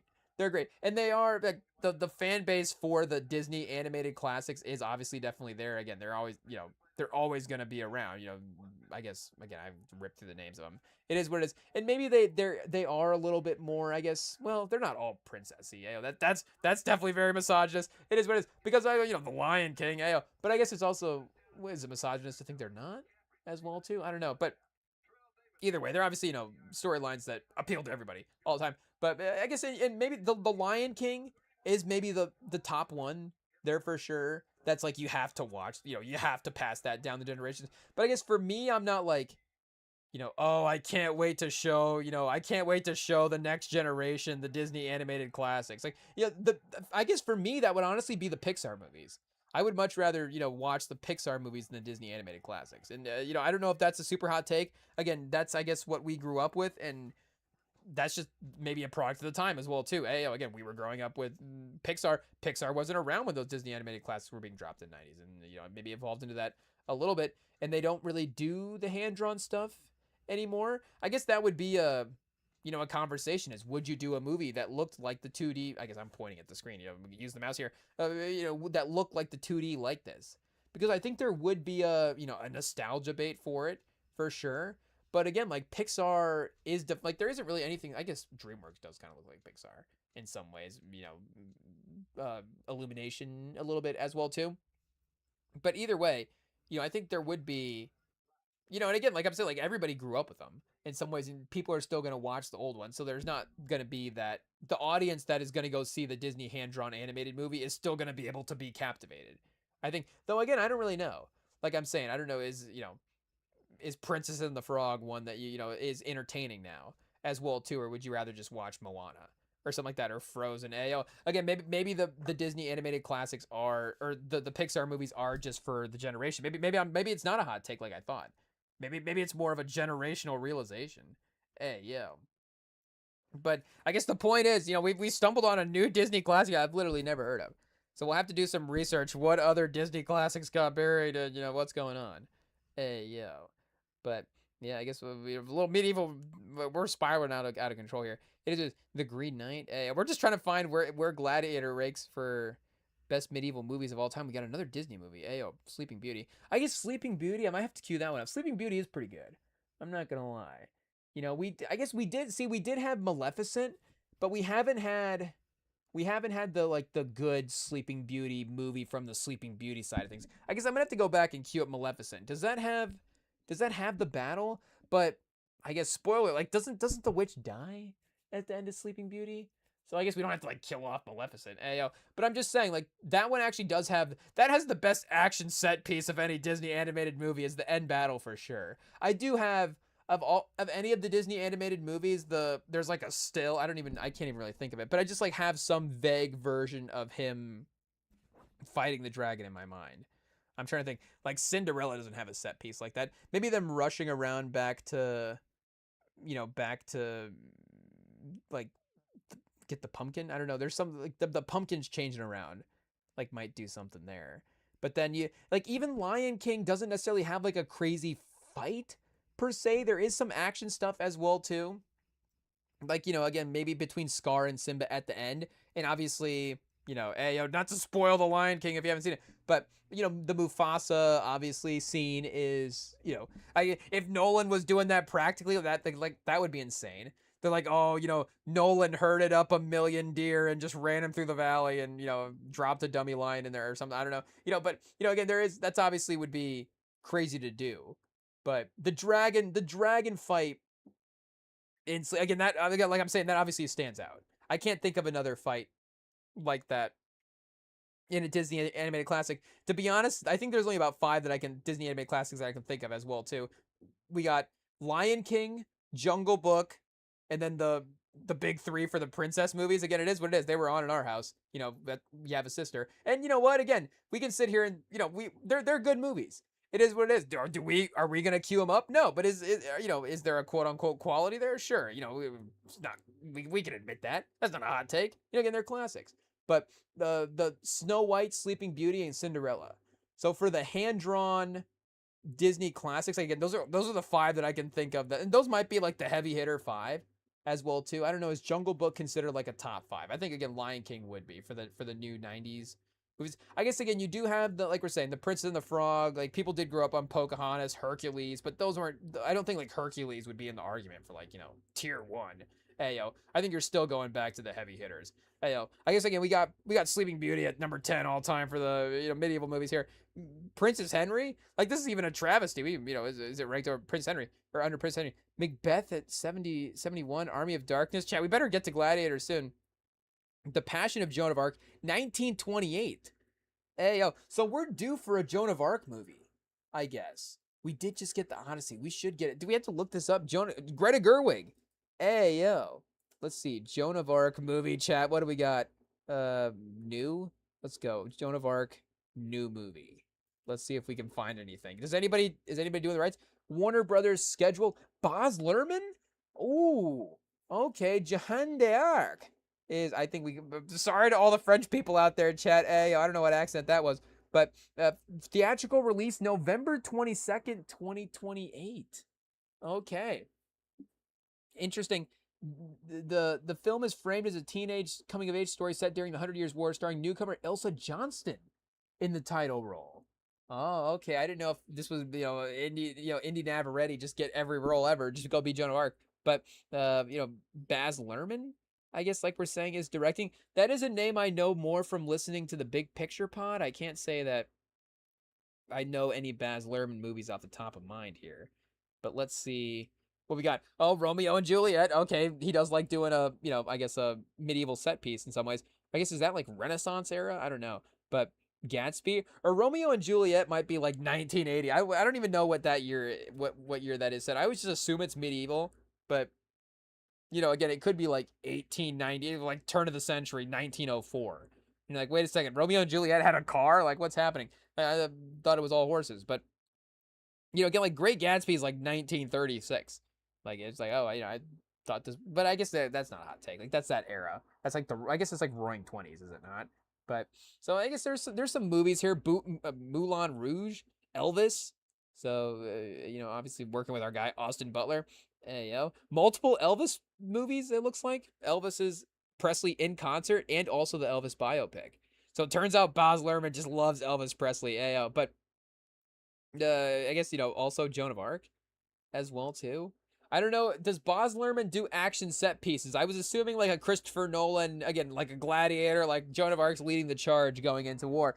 It does look like this could have a little bit of a different tone to it. I'm not gonna lie there. But again, it is time for sure. This is a story that we could use a modern version of as well. I don't know what other historical. I guess we go read some books, and figure out what characters we got to see on the big screen there. But famous names in history, like Joan of Arc's got to be a top 50 all time name. Right? Are there 50 people all time more famous than Joan of Arc? Like again, start doing the list. But she's up there. Is Joan of Arc more famous than any king that's ever lived? Like, she might be, honestly. Like, the thing is, like, a lot of the kings just have basic names, so you don't really even know any of the kings. You just, like, know, like, oh, there's a King Louis, there's a King Henry, there's a King James, there's a King John, there's a King Richard. Like, you just throw out a name, and you're just like, oh, I guess he was a king back then. Like, King Chad. I guess maybe you could get a miss every now and then. King Chuck, King Stallone, might not always hit, but again, for the most part, a lot of those basic, names were, and then again, they just reused them. So it's like, oh, it was those five, and there's like, oh, James the Sixth, Richard the Seventh, and Todd the Fourth are hanging out. And it's just, there's no names back then. So like, Joan of Arc might be as famous as anybody. Like, I can't think of an individual king story that stands out. King Arthur. Like, who stands out, over Joan of Arc? I guess like Julius Caesar as well too. We haven't had a Julius Caesar. We haven't had a Cleopatra. Why are we remaking all these fantasy movies? We've had 6 Nosferatus and no movies about Cleopatra. No, the Nosferatu movies are all good. I was thinking about a Nosferatu franchise take though, where I was like, is Nosferatu like the best like character movie quality? Because he kind of has been 3 for 3. I guess Dracula, the vampire situation's a little bit more of a vast story, obviously. But if you just go for the Nosferatu, storylines, 1922, and then, Warner Herzog and 70 whatever, and then now, Robert Eggers, like all 3 of those are kind of, masterpieces. So like, is the Nosferatu film series better than Batman? Like, I don't know. DM us at REMINGTOM Pod. We're Nosferatu or James Bond. Let us know. But, it's like, we're going to get Roadhouse 2 before we get Cleopatra? Like, shout out. I love, I don't even know, Patrick Swayze's last name in that movie. But Again, I love Patrick Swayze as much as the next guy, and obviously Gyllenhaal's cool as well too. But like maybe we could make some more historical movies. I don't know. Would they? Is there a market? And again, sometimes you need that sort of trigger in the mind of the fans sometimes as well too to get that interest back. Like maybe the Odyssey set the precedent, and maybe the Odyssey wasn't again the precedent, but just shows like hey, people still like want to see those stories. Like, everybody just talks about like, oh, we're just all so stupid now. We don't know anything about history. It's like, that, obviously there are things to look at in education and all those different things. But, there are some of us as well. To like, you do learn a thing or two scrolling Instagram. It's not all bad. Hey, yo. You do every now and then you see a name and, we can justify it and be like, oh, look at that. We learned a little something. Hey, yo. I guess then you also then you just like see a butt and you're like, oh well, I forgot what I just learned. But either way, again, every now and then you do. I guess well, I guess we got be careful with pivoting back to Cleopatra. But either way, I feel like there is some good Cleopatra drama that hasn't been done yet. I guess check Cleopatra movie. What's going on? What artsy director is doing Cleopatra? Let's see what we got here. Oh, whoa, Gal Gadot, Chad. We're okay. They're queuing him up now. They're queuing him up. Let's go. Look at this. Gal Gadot as Cleopatra. Okay. You know what, Chad? I gotta see that. I'm not gonna lie. High profile biographical film about. I guess the problem is Gal Gadot a good actor? That is the question. Obviously, Wonder Woman 1 Gal Gadot, perfect for Cleopatra. Hopefully this is not Cleopatra 1984. Hey, Carrie Skoglund Skogland's directing this movie here. Again, not, much like Baz Luhrmann, not a name that we're familiar with too much, but we can always double check the projects and see what we've got going on here. 50 Dead Men Walking, Zebra Lounge in 2021. Oh, Liberty Stands Still with our guy Wesley Snipes. Oh, this is where he's like the gun manufacturer. Yeah, Chad. Oh, okay. You know what? Don't look at the Rotten Tomatoes score. 20% doesn't matter. Wesley Snipes, it's a win. The man never missed. So, again, I don't know about the rest of the career here, but Liberty Stands Still is a hit. So, Cleopatra. Very, very interesting. Who's producing this movie? I guess it said Universal is doing this based on the film. Oh, this is 63. I was like, Joseph Mankiewicz. I was like, he's back directing him. I was like, he's directing a movie? I don't know about that. But, yeah, so that's the 63 version as well. I think this movie did pretty good. Let me see. What's the box office for Cleopatra back in the day? Oh, no, it bombed. Oh, no, it's Cleo. Oh, it was one of the bombs. Oh, that's right. Maybe that's why they haven't redone it. Because it was one that was like this. Oh, and Rowdy McDowell, is that the guy that went on to direct Roadhouse, was in Cleopatra? Hey, adapted from the book The Life and Times of Cleopatra. It said Walter Wagner long contemplated producing a biographical film about Cleopatra. In 1958, his production company partnered with 20th Century Fox to produce the film. Following an extensive casting search, who did Elizabeth Taylor? Yeah, and Richard Burton. And I think they were having a good time on set. I'm just throwing that out there. You can literally say that about any 50s movie. They probably will say that looking back now as well too. I guess they will. They'll be like Tom Holland and Zendaya. They literally just got married and then made movies together. But it'll be like, I'm sure in like 20 years they'll be like, oh, I guess it. We gotta be careful with people that are like married and stuff. We don't like, I've never stopped anybody before, but. Before the rumors actually officially hit. But, either way, it'll be like, oh, I guess these people were definitely hooking up on set. They'll definitely talk about that in like 20 years.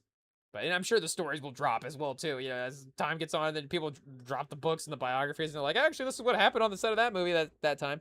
But, I feel like it was more...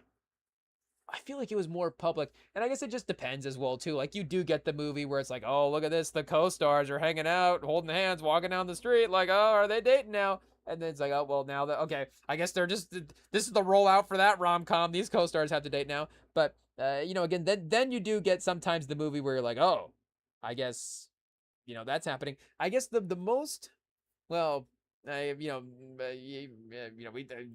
drama around this movie was a little bit different. But what was the Blake Lively Baldoni movie? Like that feels like the most like old school Hollywood. But again, you don't necessarily have like the old school Hollywood drama of like, oh, I guess this person cheating on this person with that person, and oh, this actor is all of a sudden maybe Hollywood's cleaned up some of that stuff, or do they just move more in silence? The social media era, do they move more in silence? I don't know. But so we might have to go investigate Hollywood. Terry, George C. Scott in the underworld over here, just investigating Hollywood. But either way, I guess yeah, the film became the most expensive ever made to that point, and nearly bankrupted the studio. The cost of distribution, print, and advertising expenses added further 13 million to Fox's expenses. So you know what'll save us in modern times from bankrupting a studio? Run back the cast of Wonder Woman 1984. Hey yo, no, I think again, obviously shout out. There is definitely some, obviously, it makes sense for sure. Do we read the plot? We don't want to spoil Cleopatra. Ayo, I think speaking of Romeo and Juliet though, is Romeo and Juliet inspired by Cleopatra? Hey, yo. I never thought about that. Did we spoil Cleopatra here real quick? Doesn't it end with them like maybe I'm just mixing up the stories in my own mind as well too. Because Mark Anthony was like just like stabbing everybody in the back then. I don't know how he got so close to people. I guess he was just friends. But he's like, oh, Mark Anthony, there goes Julius Caesar, there goes that guy, there goes that guy. But let's see here, Cleopatra. Let's see, can we get an actual link to Cleopatra's page? Hey, yeah, the person. What happened to Cleopatra back in the day? Chad, do we have to examine this this statue here real quick? Okay, Cleopatra. I don't know how much like Gal Gadot it looks like there, but I'm sure some digital renderings could make that work there. Biography, early childhood. Just skip straight to death, Chad. How does this end? What does that say? Assassination of Pompey? Is that a person? Oh, Roman. Oh, chat. We're really spoiling the story here. So this is Paul Dano, chat. Hey, yo, Paul Dano's going down. Hey, yo, it is what it is. It looks like he's losing his empire. But, they used to, know how to paint a painting back then. It is what it is. Oh, who's this guy?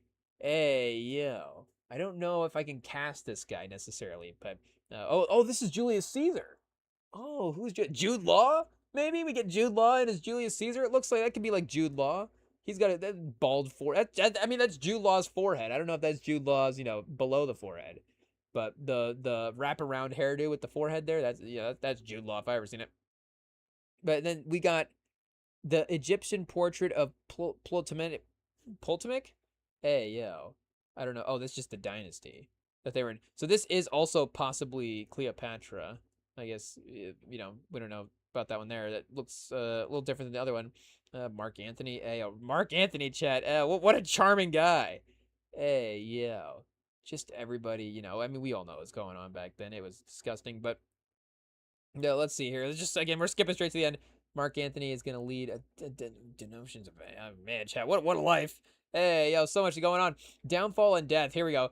Well, shout out, obviously not to, one of the great careers of all time, but we're just trying to figure out the story. And but while Octavian occupied Athens, Antony and Cleopatra landed in Palmyra in Egypt. The couple went their separate ways. Antony to Cyrene to raise more troops, and Cleopatra to harbor at Alexandria in an attempt to mislead the oppositional party and portray the activities in Greece as a victory.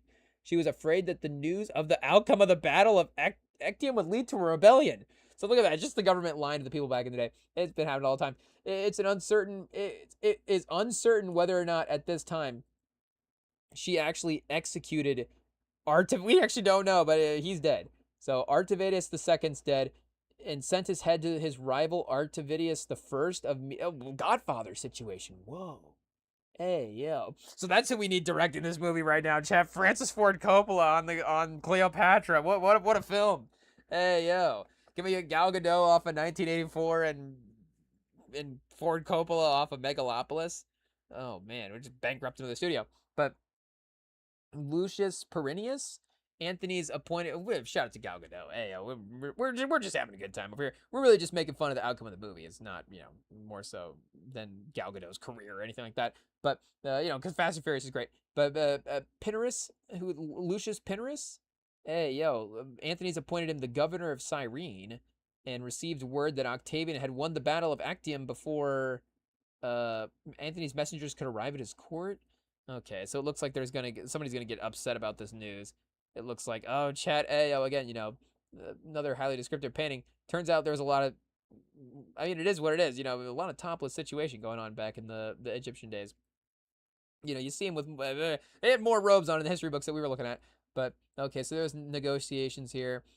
Cleopatra hid herself in a tomb with her close attendants instead of messaged Anthony that she committed suicide. Oh, this is Romeo and Juliet. Whoa! And it sent a message that she had committed suicide in despair. Anthony. So maybe the story was modeled after that. I'm like, oh, well, you're just now knowing that. It's like, well, you know what? Sometimes it takes a second to connect the dots. But what do you say? In despair, Anthony responded by stabbing himself in the stomach. See, he just loved to use a knife, chat. I don't know what that means. Mark Anthony, the OG Michael Myers. Let's be honest. This guy just any room he can walk into and pick up a knife. It's good to go.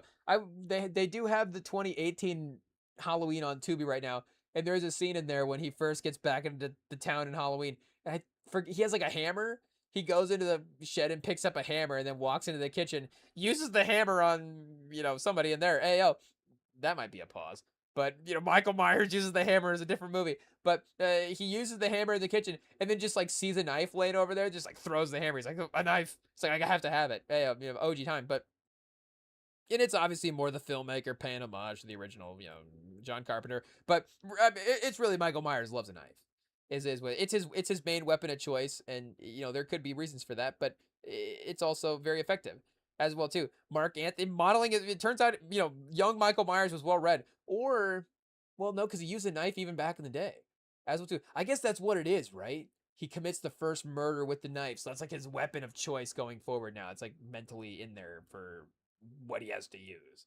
I don't know, but again, Anthony, and I guess they had less options back then as well. No guns, no AI, but poison was really effective. It felt like there was a lot of poison back then. Honestly, like it is, I get getting really hot takey here. As it's a good thing we developed bombs because poison went away. No, but it almost feels like we've gotten so big with the weaponry that we've forgotten about some of the simple tactics.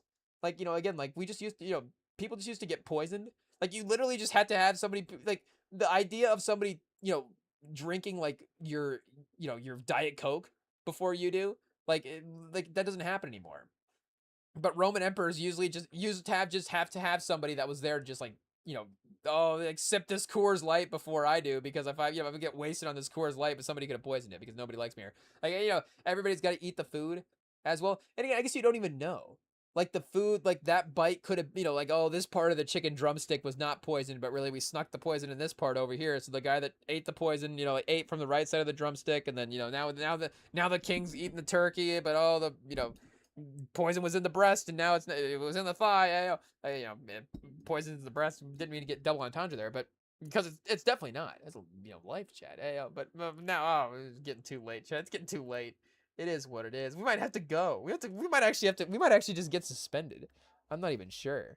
But either way, back to Cleopatra as well too. What are we saying? I don't know. We're giving a history lesson. Like we know about history. Hey, yo. But it is true. They did used to have people that would just like, check for poison in food. And now they don't. I think maybe there is one world leader that I can think of that maybe does have somebody that checks for poison, and it, weirdly is, not here. But there is I think one that does that I can think of. But maybe there's a couple. Honestly, there probably is. Probably a hot take. There probably is a couple. But again, it's not like a common thing. Like you don't go to Indeed.com and just be like, oh, look at that, they're hiring for another. I guess the last poison checker that didn't work out, they're hiring for poison checker now. Like, oh, what does that mean? But they're like, oh no, actually we just like to have a couple backups. It's like, well, we haven't seen the other poison checker in a while. Oh well, he's on vacation. It's his 2-week break. But I guess he quit while he was on break, and we haven't seen him since.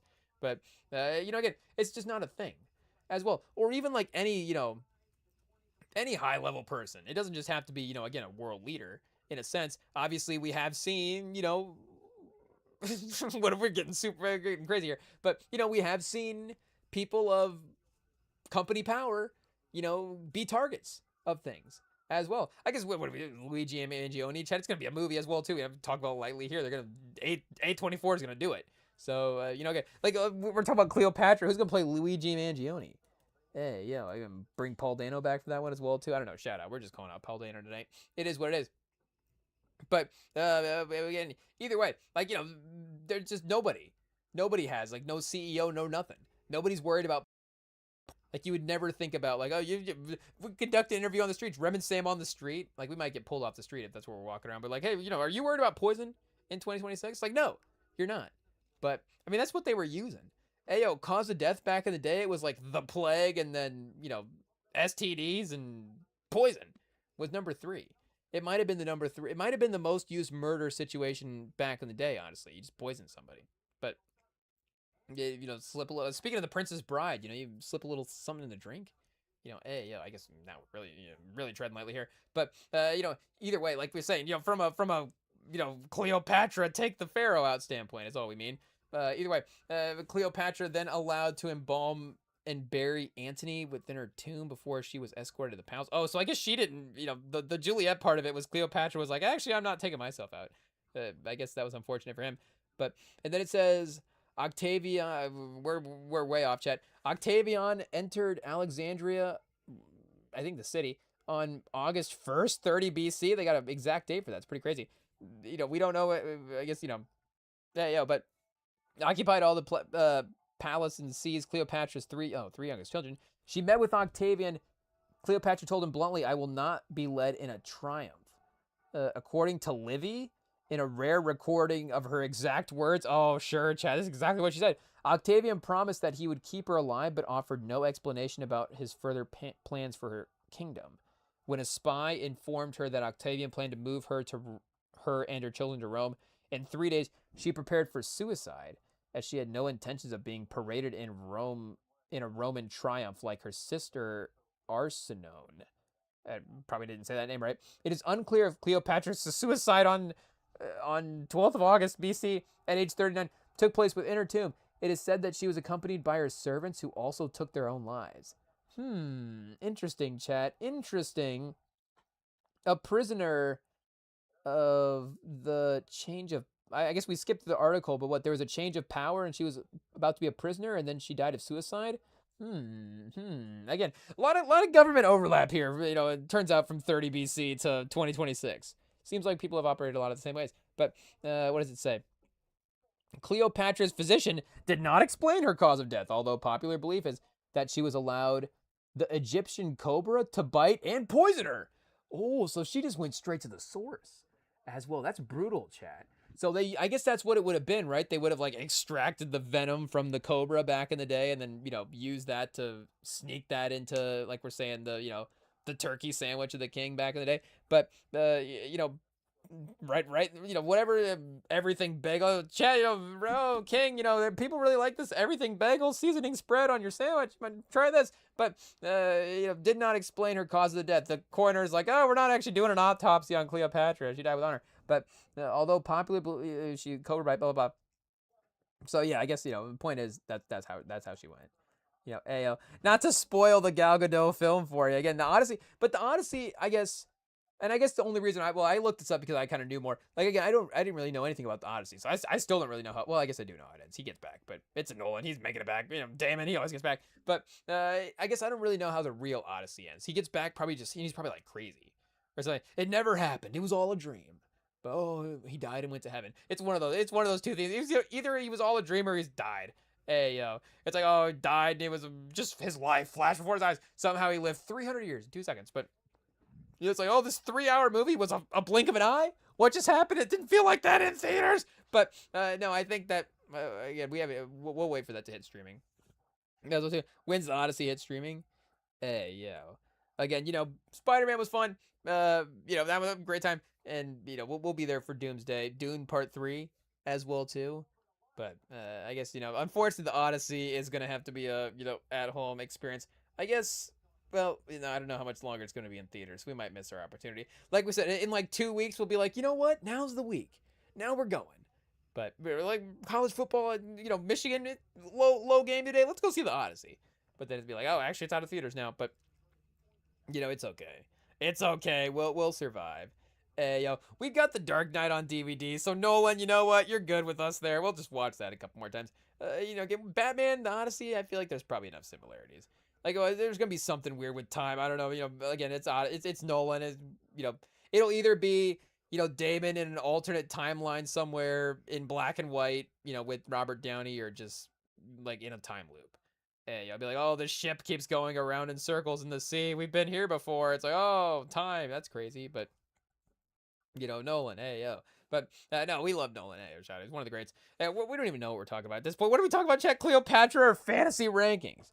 Hey, yo. You might just have to tune back in for the Sunday episode when we actually do the red draft. Should we just do a mock draft and just, try to find a way to make sense of all this, chat? Hey, yo, we didn't even get to the tight ends or the quarterbacks or whatever. I guess for tight ends, not much going on there. Kind of lame. But no, honestly, I am buying up the Trey McBride stock though. Hey, I'll pause again. Maybe not the most thrilled with the Arizona receiving situation and the quarterback situation as well too. But McBride has been 1,000 yards each of the last 2 seasons and was only like two touchdowns 2 seasons ago. So that was then, obviously the reasons why the fantasy production wasn't at that top level for, why you would take him against other receivers. Because that's the problem as well, too. It's not just the tight end value, it's what receivers do you have to leave on the board for Trey McBride to take him. But I think that there is a sneaky, he could be in a Travis Kelce sort of value standpoint. Again, I think there just could be a lot of opportunity for him in Arizona. I think he's the best receiver that they have. Bowers is obviously really great as well too. And maybe we want to be biased and just have Tyler Warren up as high in the list as possible, obviously, and can still be really, really good.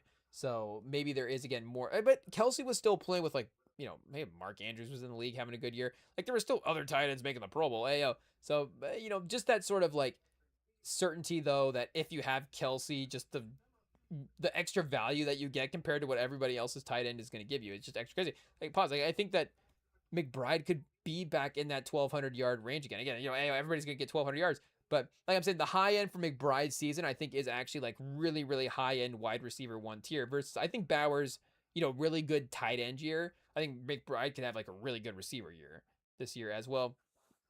Loveland, our Michigan guy, shout out.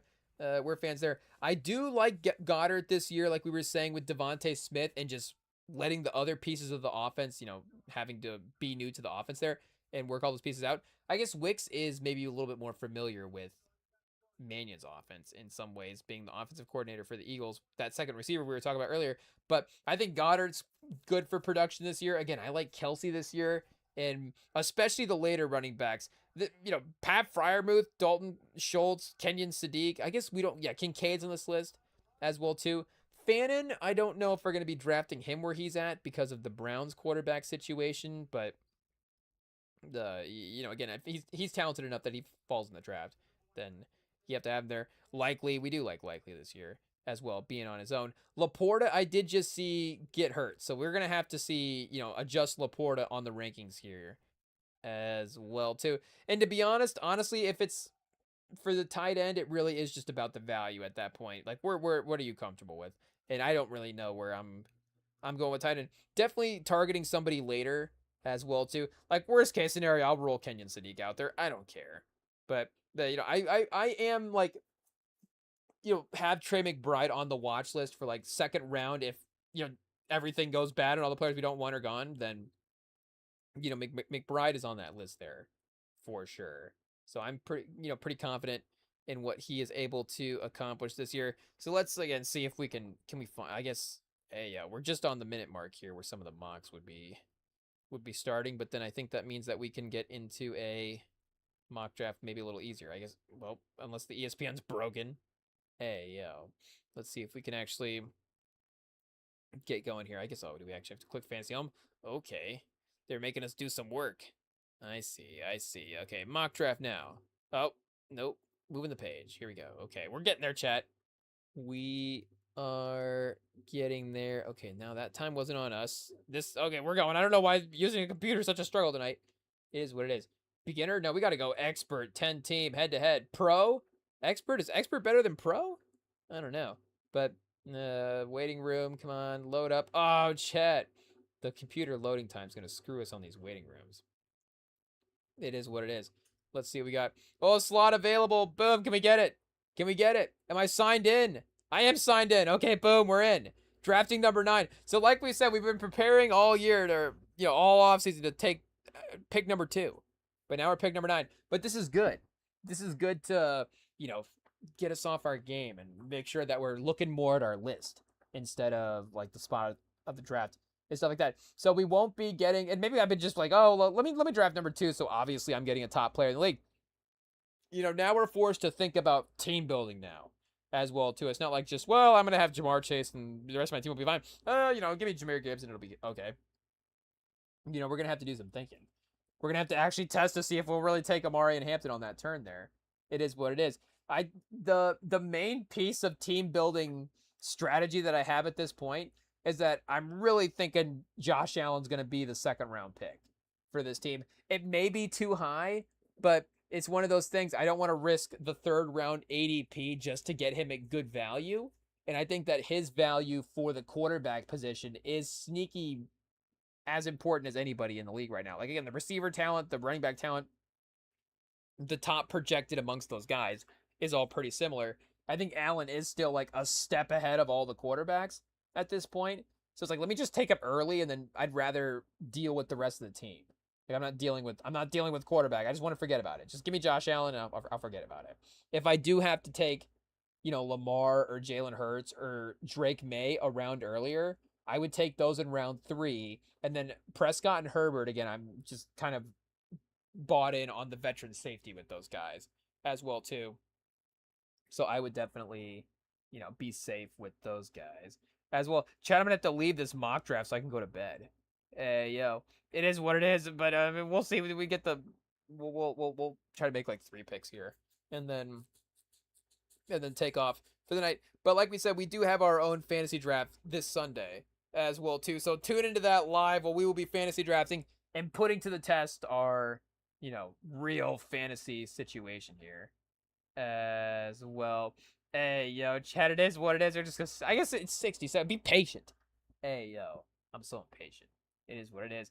But we can sit here for, I guess, a minute and wait. But it's gonna be another minute after that. That's the thing. It's gonna be by the time this mock draft is over, I could be laying down. Honestly, it is what it is.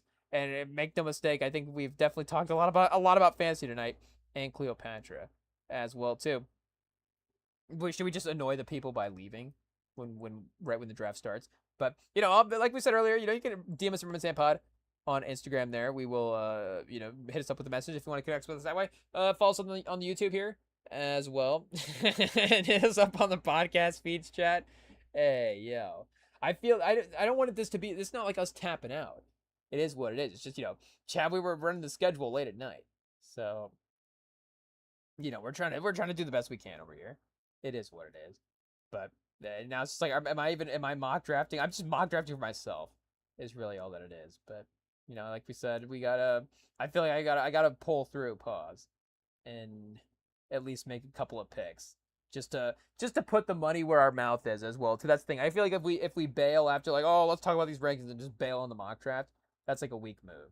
So we will do our best to stick around at least. I guess we'll do 2 sets of picks. So we'll go to round 4 here.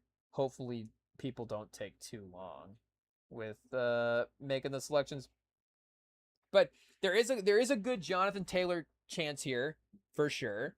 Again, Amon-Ra as well would be a very safe receiver option. The CeeDee Lamb hesitancy that we're talking about, Derrick Henry, Cook would also be the options. So I think we would, and I guess, receiver, running back, balance, I guess, but then, Josh Allen, round 2. So round 3, we're going to be on the other side of round 3. So we are probably going to have to take Josh Allen here in the second round either way, just straight up, and I guess double check, what that third round looks like from this spot on the draft as well too. So maybe McBride would be an interesting third round option for us. Potentially, though. No, he'll probably be gone as well. So Amon-Ra and Josh Allen, and then we go Kyra. I think we do have to go receiver or go running back, and then build out. Oh, chat. Hey, we've got the sound effects blaring every time. It is what it is. So it would be like James Cook, or what were we saying, Hampton? We go just Hampton straight up in the first round. Hey, why not, Chad? Why not? Again, Taylor, the biased move for Taylor is best case scenario for us here. Whoa! Hey, yo. Okay. One sneeze down. JSN off the board, going pretty according to plan so far. Again, Taylor off the board fifth. Okay, so there we go. Somebody's watching the live stream. Shout out to you. But that is annoying for you taking our guy. But again, that means that I guess McCaffrey could be on the board. I was doing some mocks where McCaffrey was falling to us. So if McCaffrey doesn't get taken in the next two, I guess we'll take him at 9. Hey, yeah, why not? McCaffrey and Josh Allen, definitely a team of the past. But getting some safe veteran picks, and then we'll get some upside later in the draft as well too. And like we're saying, we do also really love Derrick Henry's season as well. Okay, there is Amon-Ra off the board there.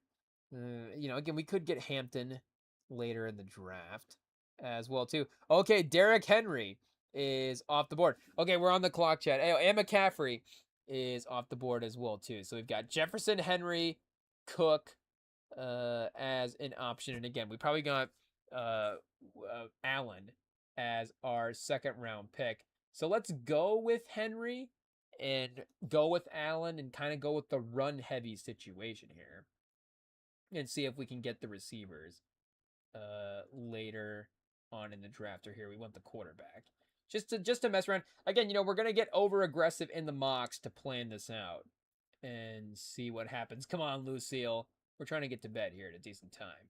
It is what it is, but don't use up the whole clock. Why is Lucille's time going slower than ours? Somebody tell Lucille to speed it up here. But Lucille's loud team. Hey, yo. I think Lucille fell asleep. Okay, Kenneth Walker. Pick 2, round 1. Or round 1, pick 2. Hey, yo. Oh, we're on the clock. Hey, yo, Josh Allen. Boom. I'm telling Lucille to speed up over here. And we're messing around. So yeah, Josh Allen is off the board for us. So okay, we're gonna need a receiver. So CeeDee Lamb is falling, chat. Hey, yo. AJ Brown, Nico Collins could definitely be there. Again, we could definitely be anchoring our receiver game around Trey McBride, and I honestly wouldn't mind that as well too, as a worst case scenario. Olave, our guy Neighbors is down here. Pickens and Buka is down here as well too. Okay, I think that is the move.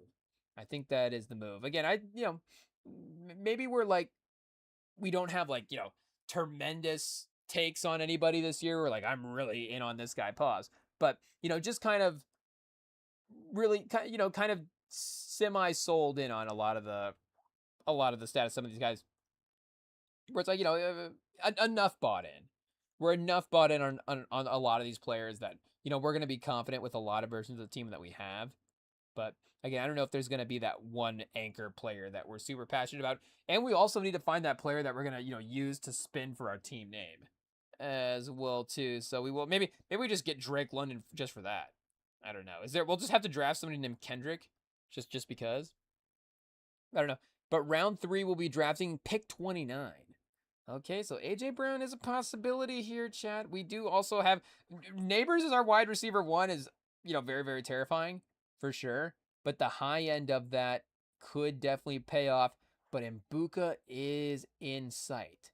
So we could go but in double receiver in that spot does make a lot of sense. And then you could get an RB in round 5. Yeah, chat. Okay. I do kind of like that. No, AJ Brown off the board is painful, Ayo, but still manageable here. Oh, our guy Jeremiah Love is sliding as well too. We're just gonna take all the running backs that nobody likes, I guess. But we do have the turn opportunity if we take the receiver that we prefer. Well, I guess if we have all the receivers though, we take Love and then get whatever receiver we want next, because Kyron is still there as well too. Breece Hall, I guess we didn't really mention enough. We probably have to go back and double check our list for Breece Hall as well. But we go Jeremiah Love and then Mbuka potentially. Pickens is I guess not worst case scenario, but Mbuka, Olave, or Pickens, one of those 3 guys, definitely guaranteed there. Okay, chat. And again, we still and Bauer's first tight end off the board as well in this situation. Javante off the board now, chat. We're 2 picks away from bedtime here. And then we can rejoin you Sunday for the actual live stream. We're gonna need to be well rested. That's the most important part for a fantasy draft. A lot of good sleep. Hey yo. You want to read these lists and then be able to go over them in your subconscious, and that's when you're gonna sort it out. The best. Okay, we got Trey McBride, Rashee Rice off the board again. Bowers, Javante, Rashee Rice picks that we can all be okay with there as well too. Oh, Nico Collins is definitely the one that makes up for it though. That is tough. Hey, yo, our Michigan man. Hate to see him go, but we love to see the value. Get the contract as high as possible. Hey, yo. We might end up taking Neighbors in this mock draft just to get just to have him on a roster, just so I can get the sort of, what do you say, just scratch that itch. Hey, yo, pause. So just, again, just to have one roster where we draft Malik Neighbors. Maybe it doesn't even count, but, we can have the conversation here, be like, hey, you know what? Maybe in real life we would take Mbuka, but for this situation, let's just let's do it. Hey, yo. Again, this team doesn't matter. And Jeremiah Love's off the board as well, too. So they're watching the pod. Hey, yo, shout out to Lucille for being a fan. So, yeah, let's go Neighbors just for the fun of it.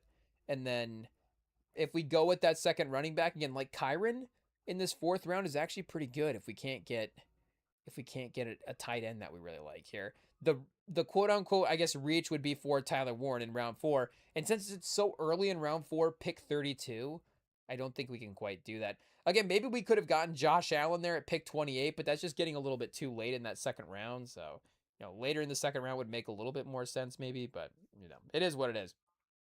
We got to build our team that way. And again, Neighbors is definitely the swing, just for the swing of it as there too. So maybe we kind of have to take Mbuka just for the safety net as well, but we like so many of the other receivers that I'm going to be bummed if we don't take Kyron or Etienne. Let's take Etienne just because that's a name that we do want to have on our fantasy team. And as much as I do want to have Mbuka, I think Etienne's going to have a good year. So Josh Allen, Henry, and Etienne and Malik Neighbors, chat. Hey, yeah. Again, Malik Neighbors is a big old caution flag in real life. It is what it is. And if Mbuka were to slide, that would be something. But I guess we're going to have to do this while we go to bed. It is what it is. We actually can probably switch this over to mobile while we go wander around. But either way, we'll see you all later for the Sunday draft here on the REMINGTOM pod. Joining you maybe a little earlier than normal. But we'll see you here live on the YouTube Sunday night. Enjoy your weekend. Peace.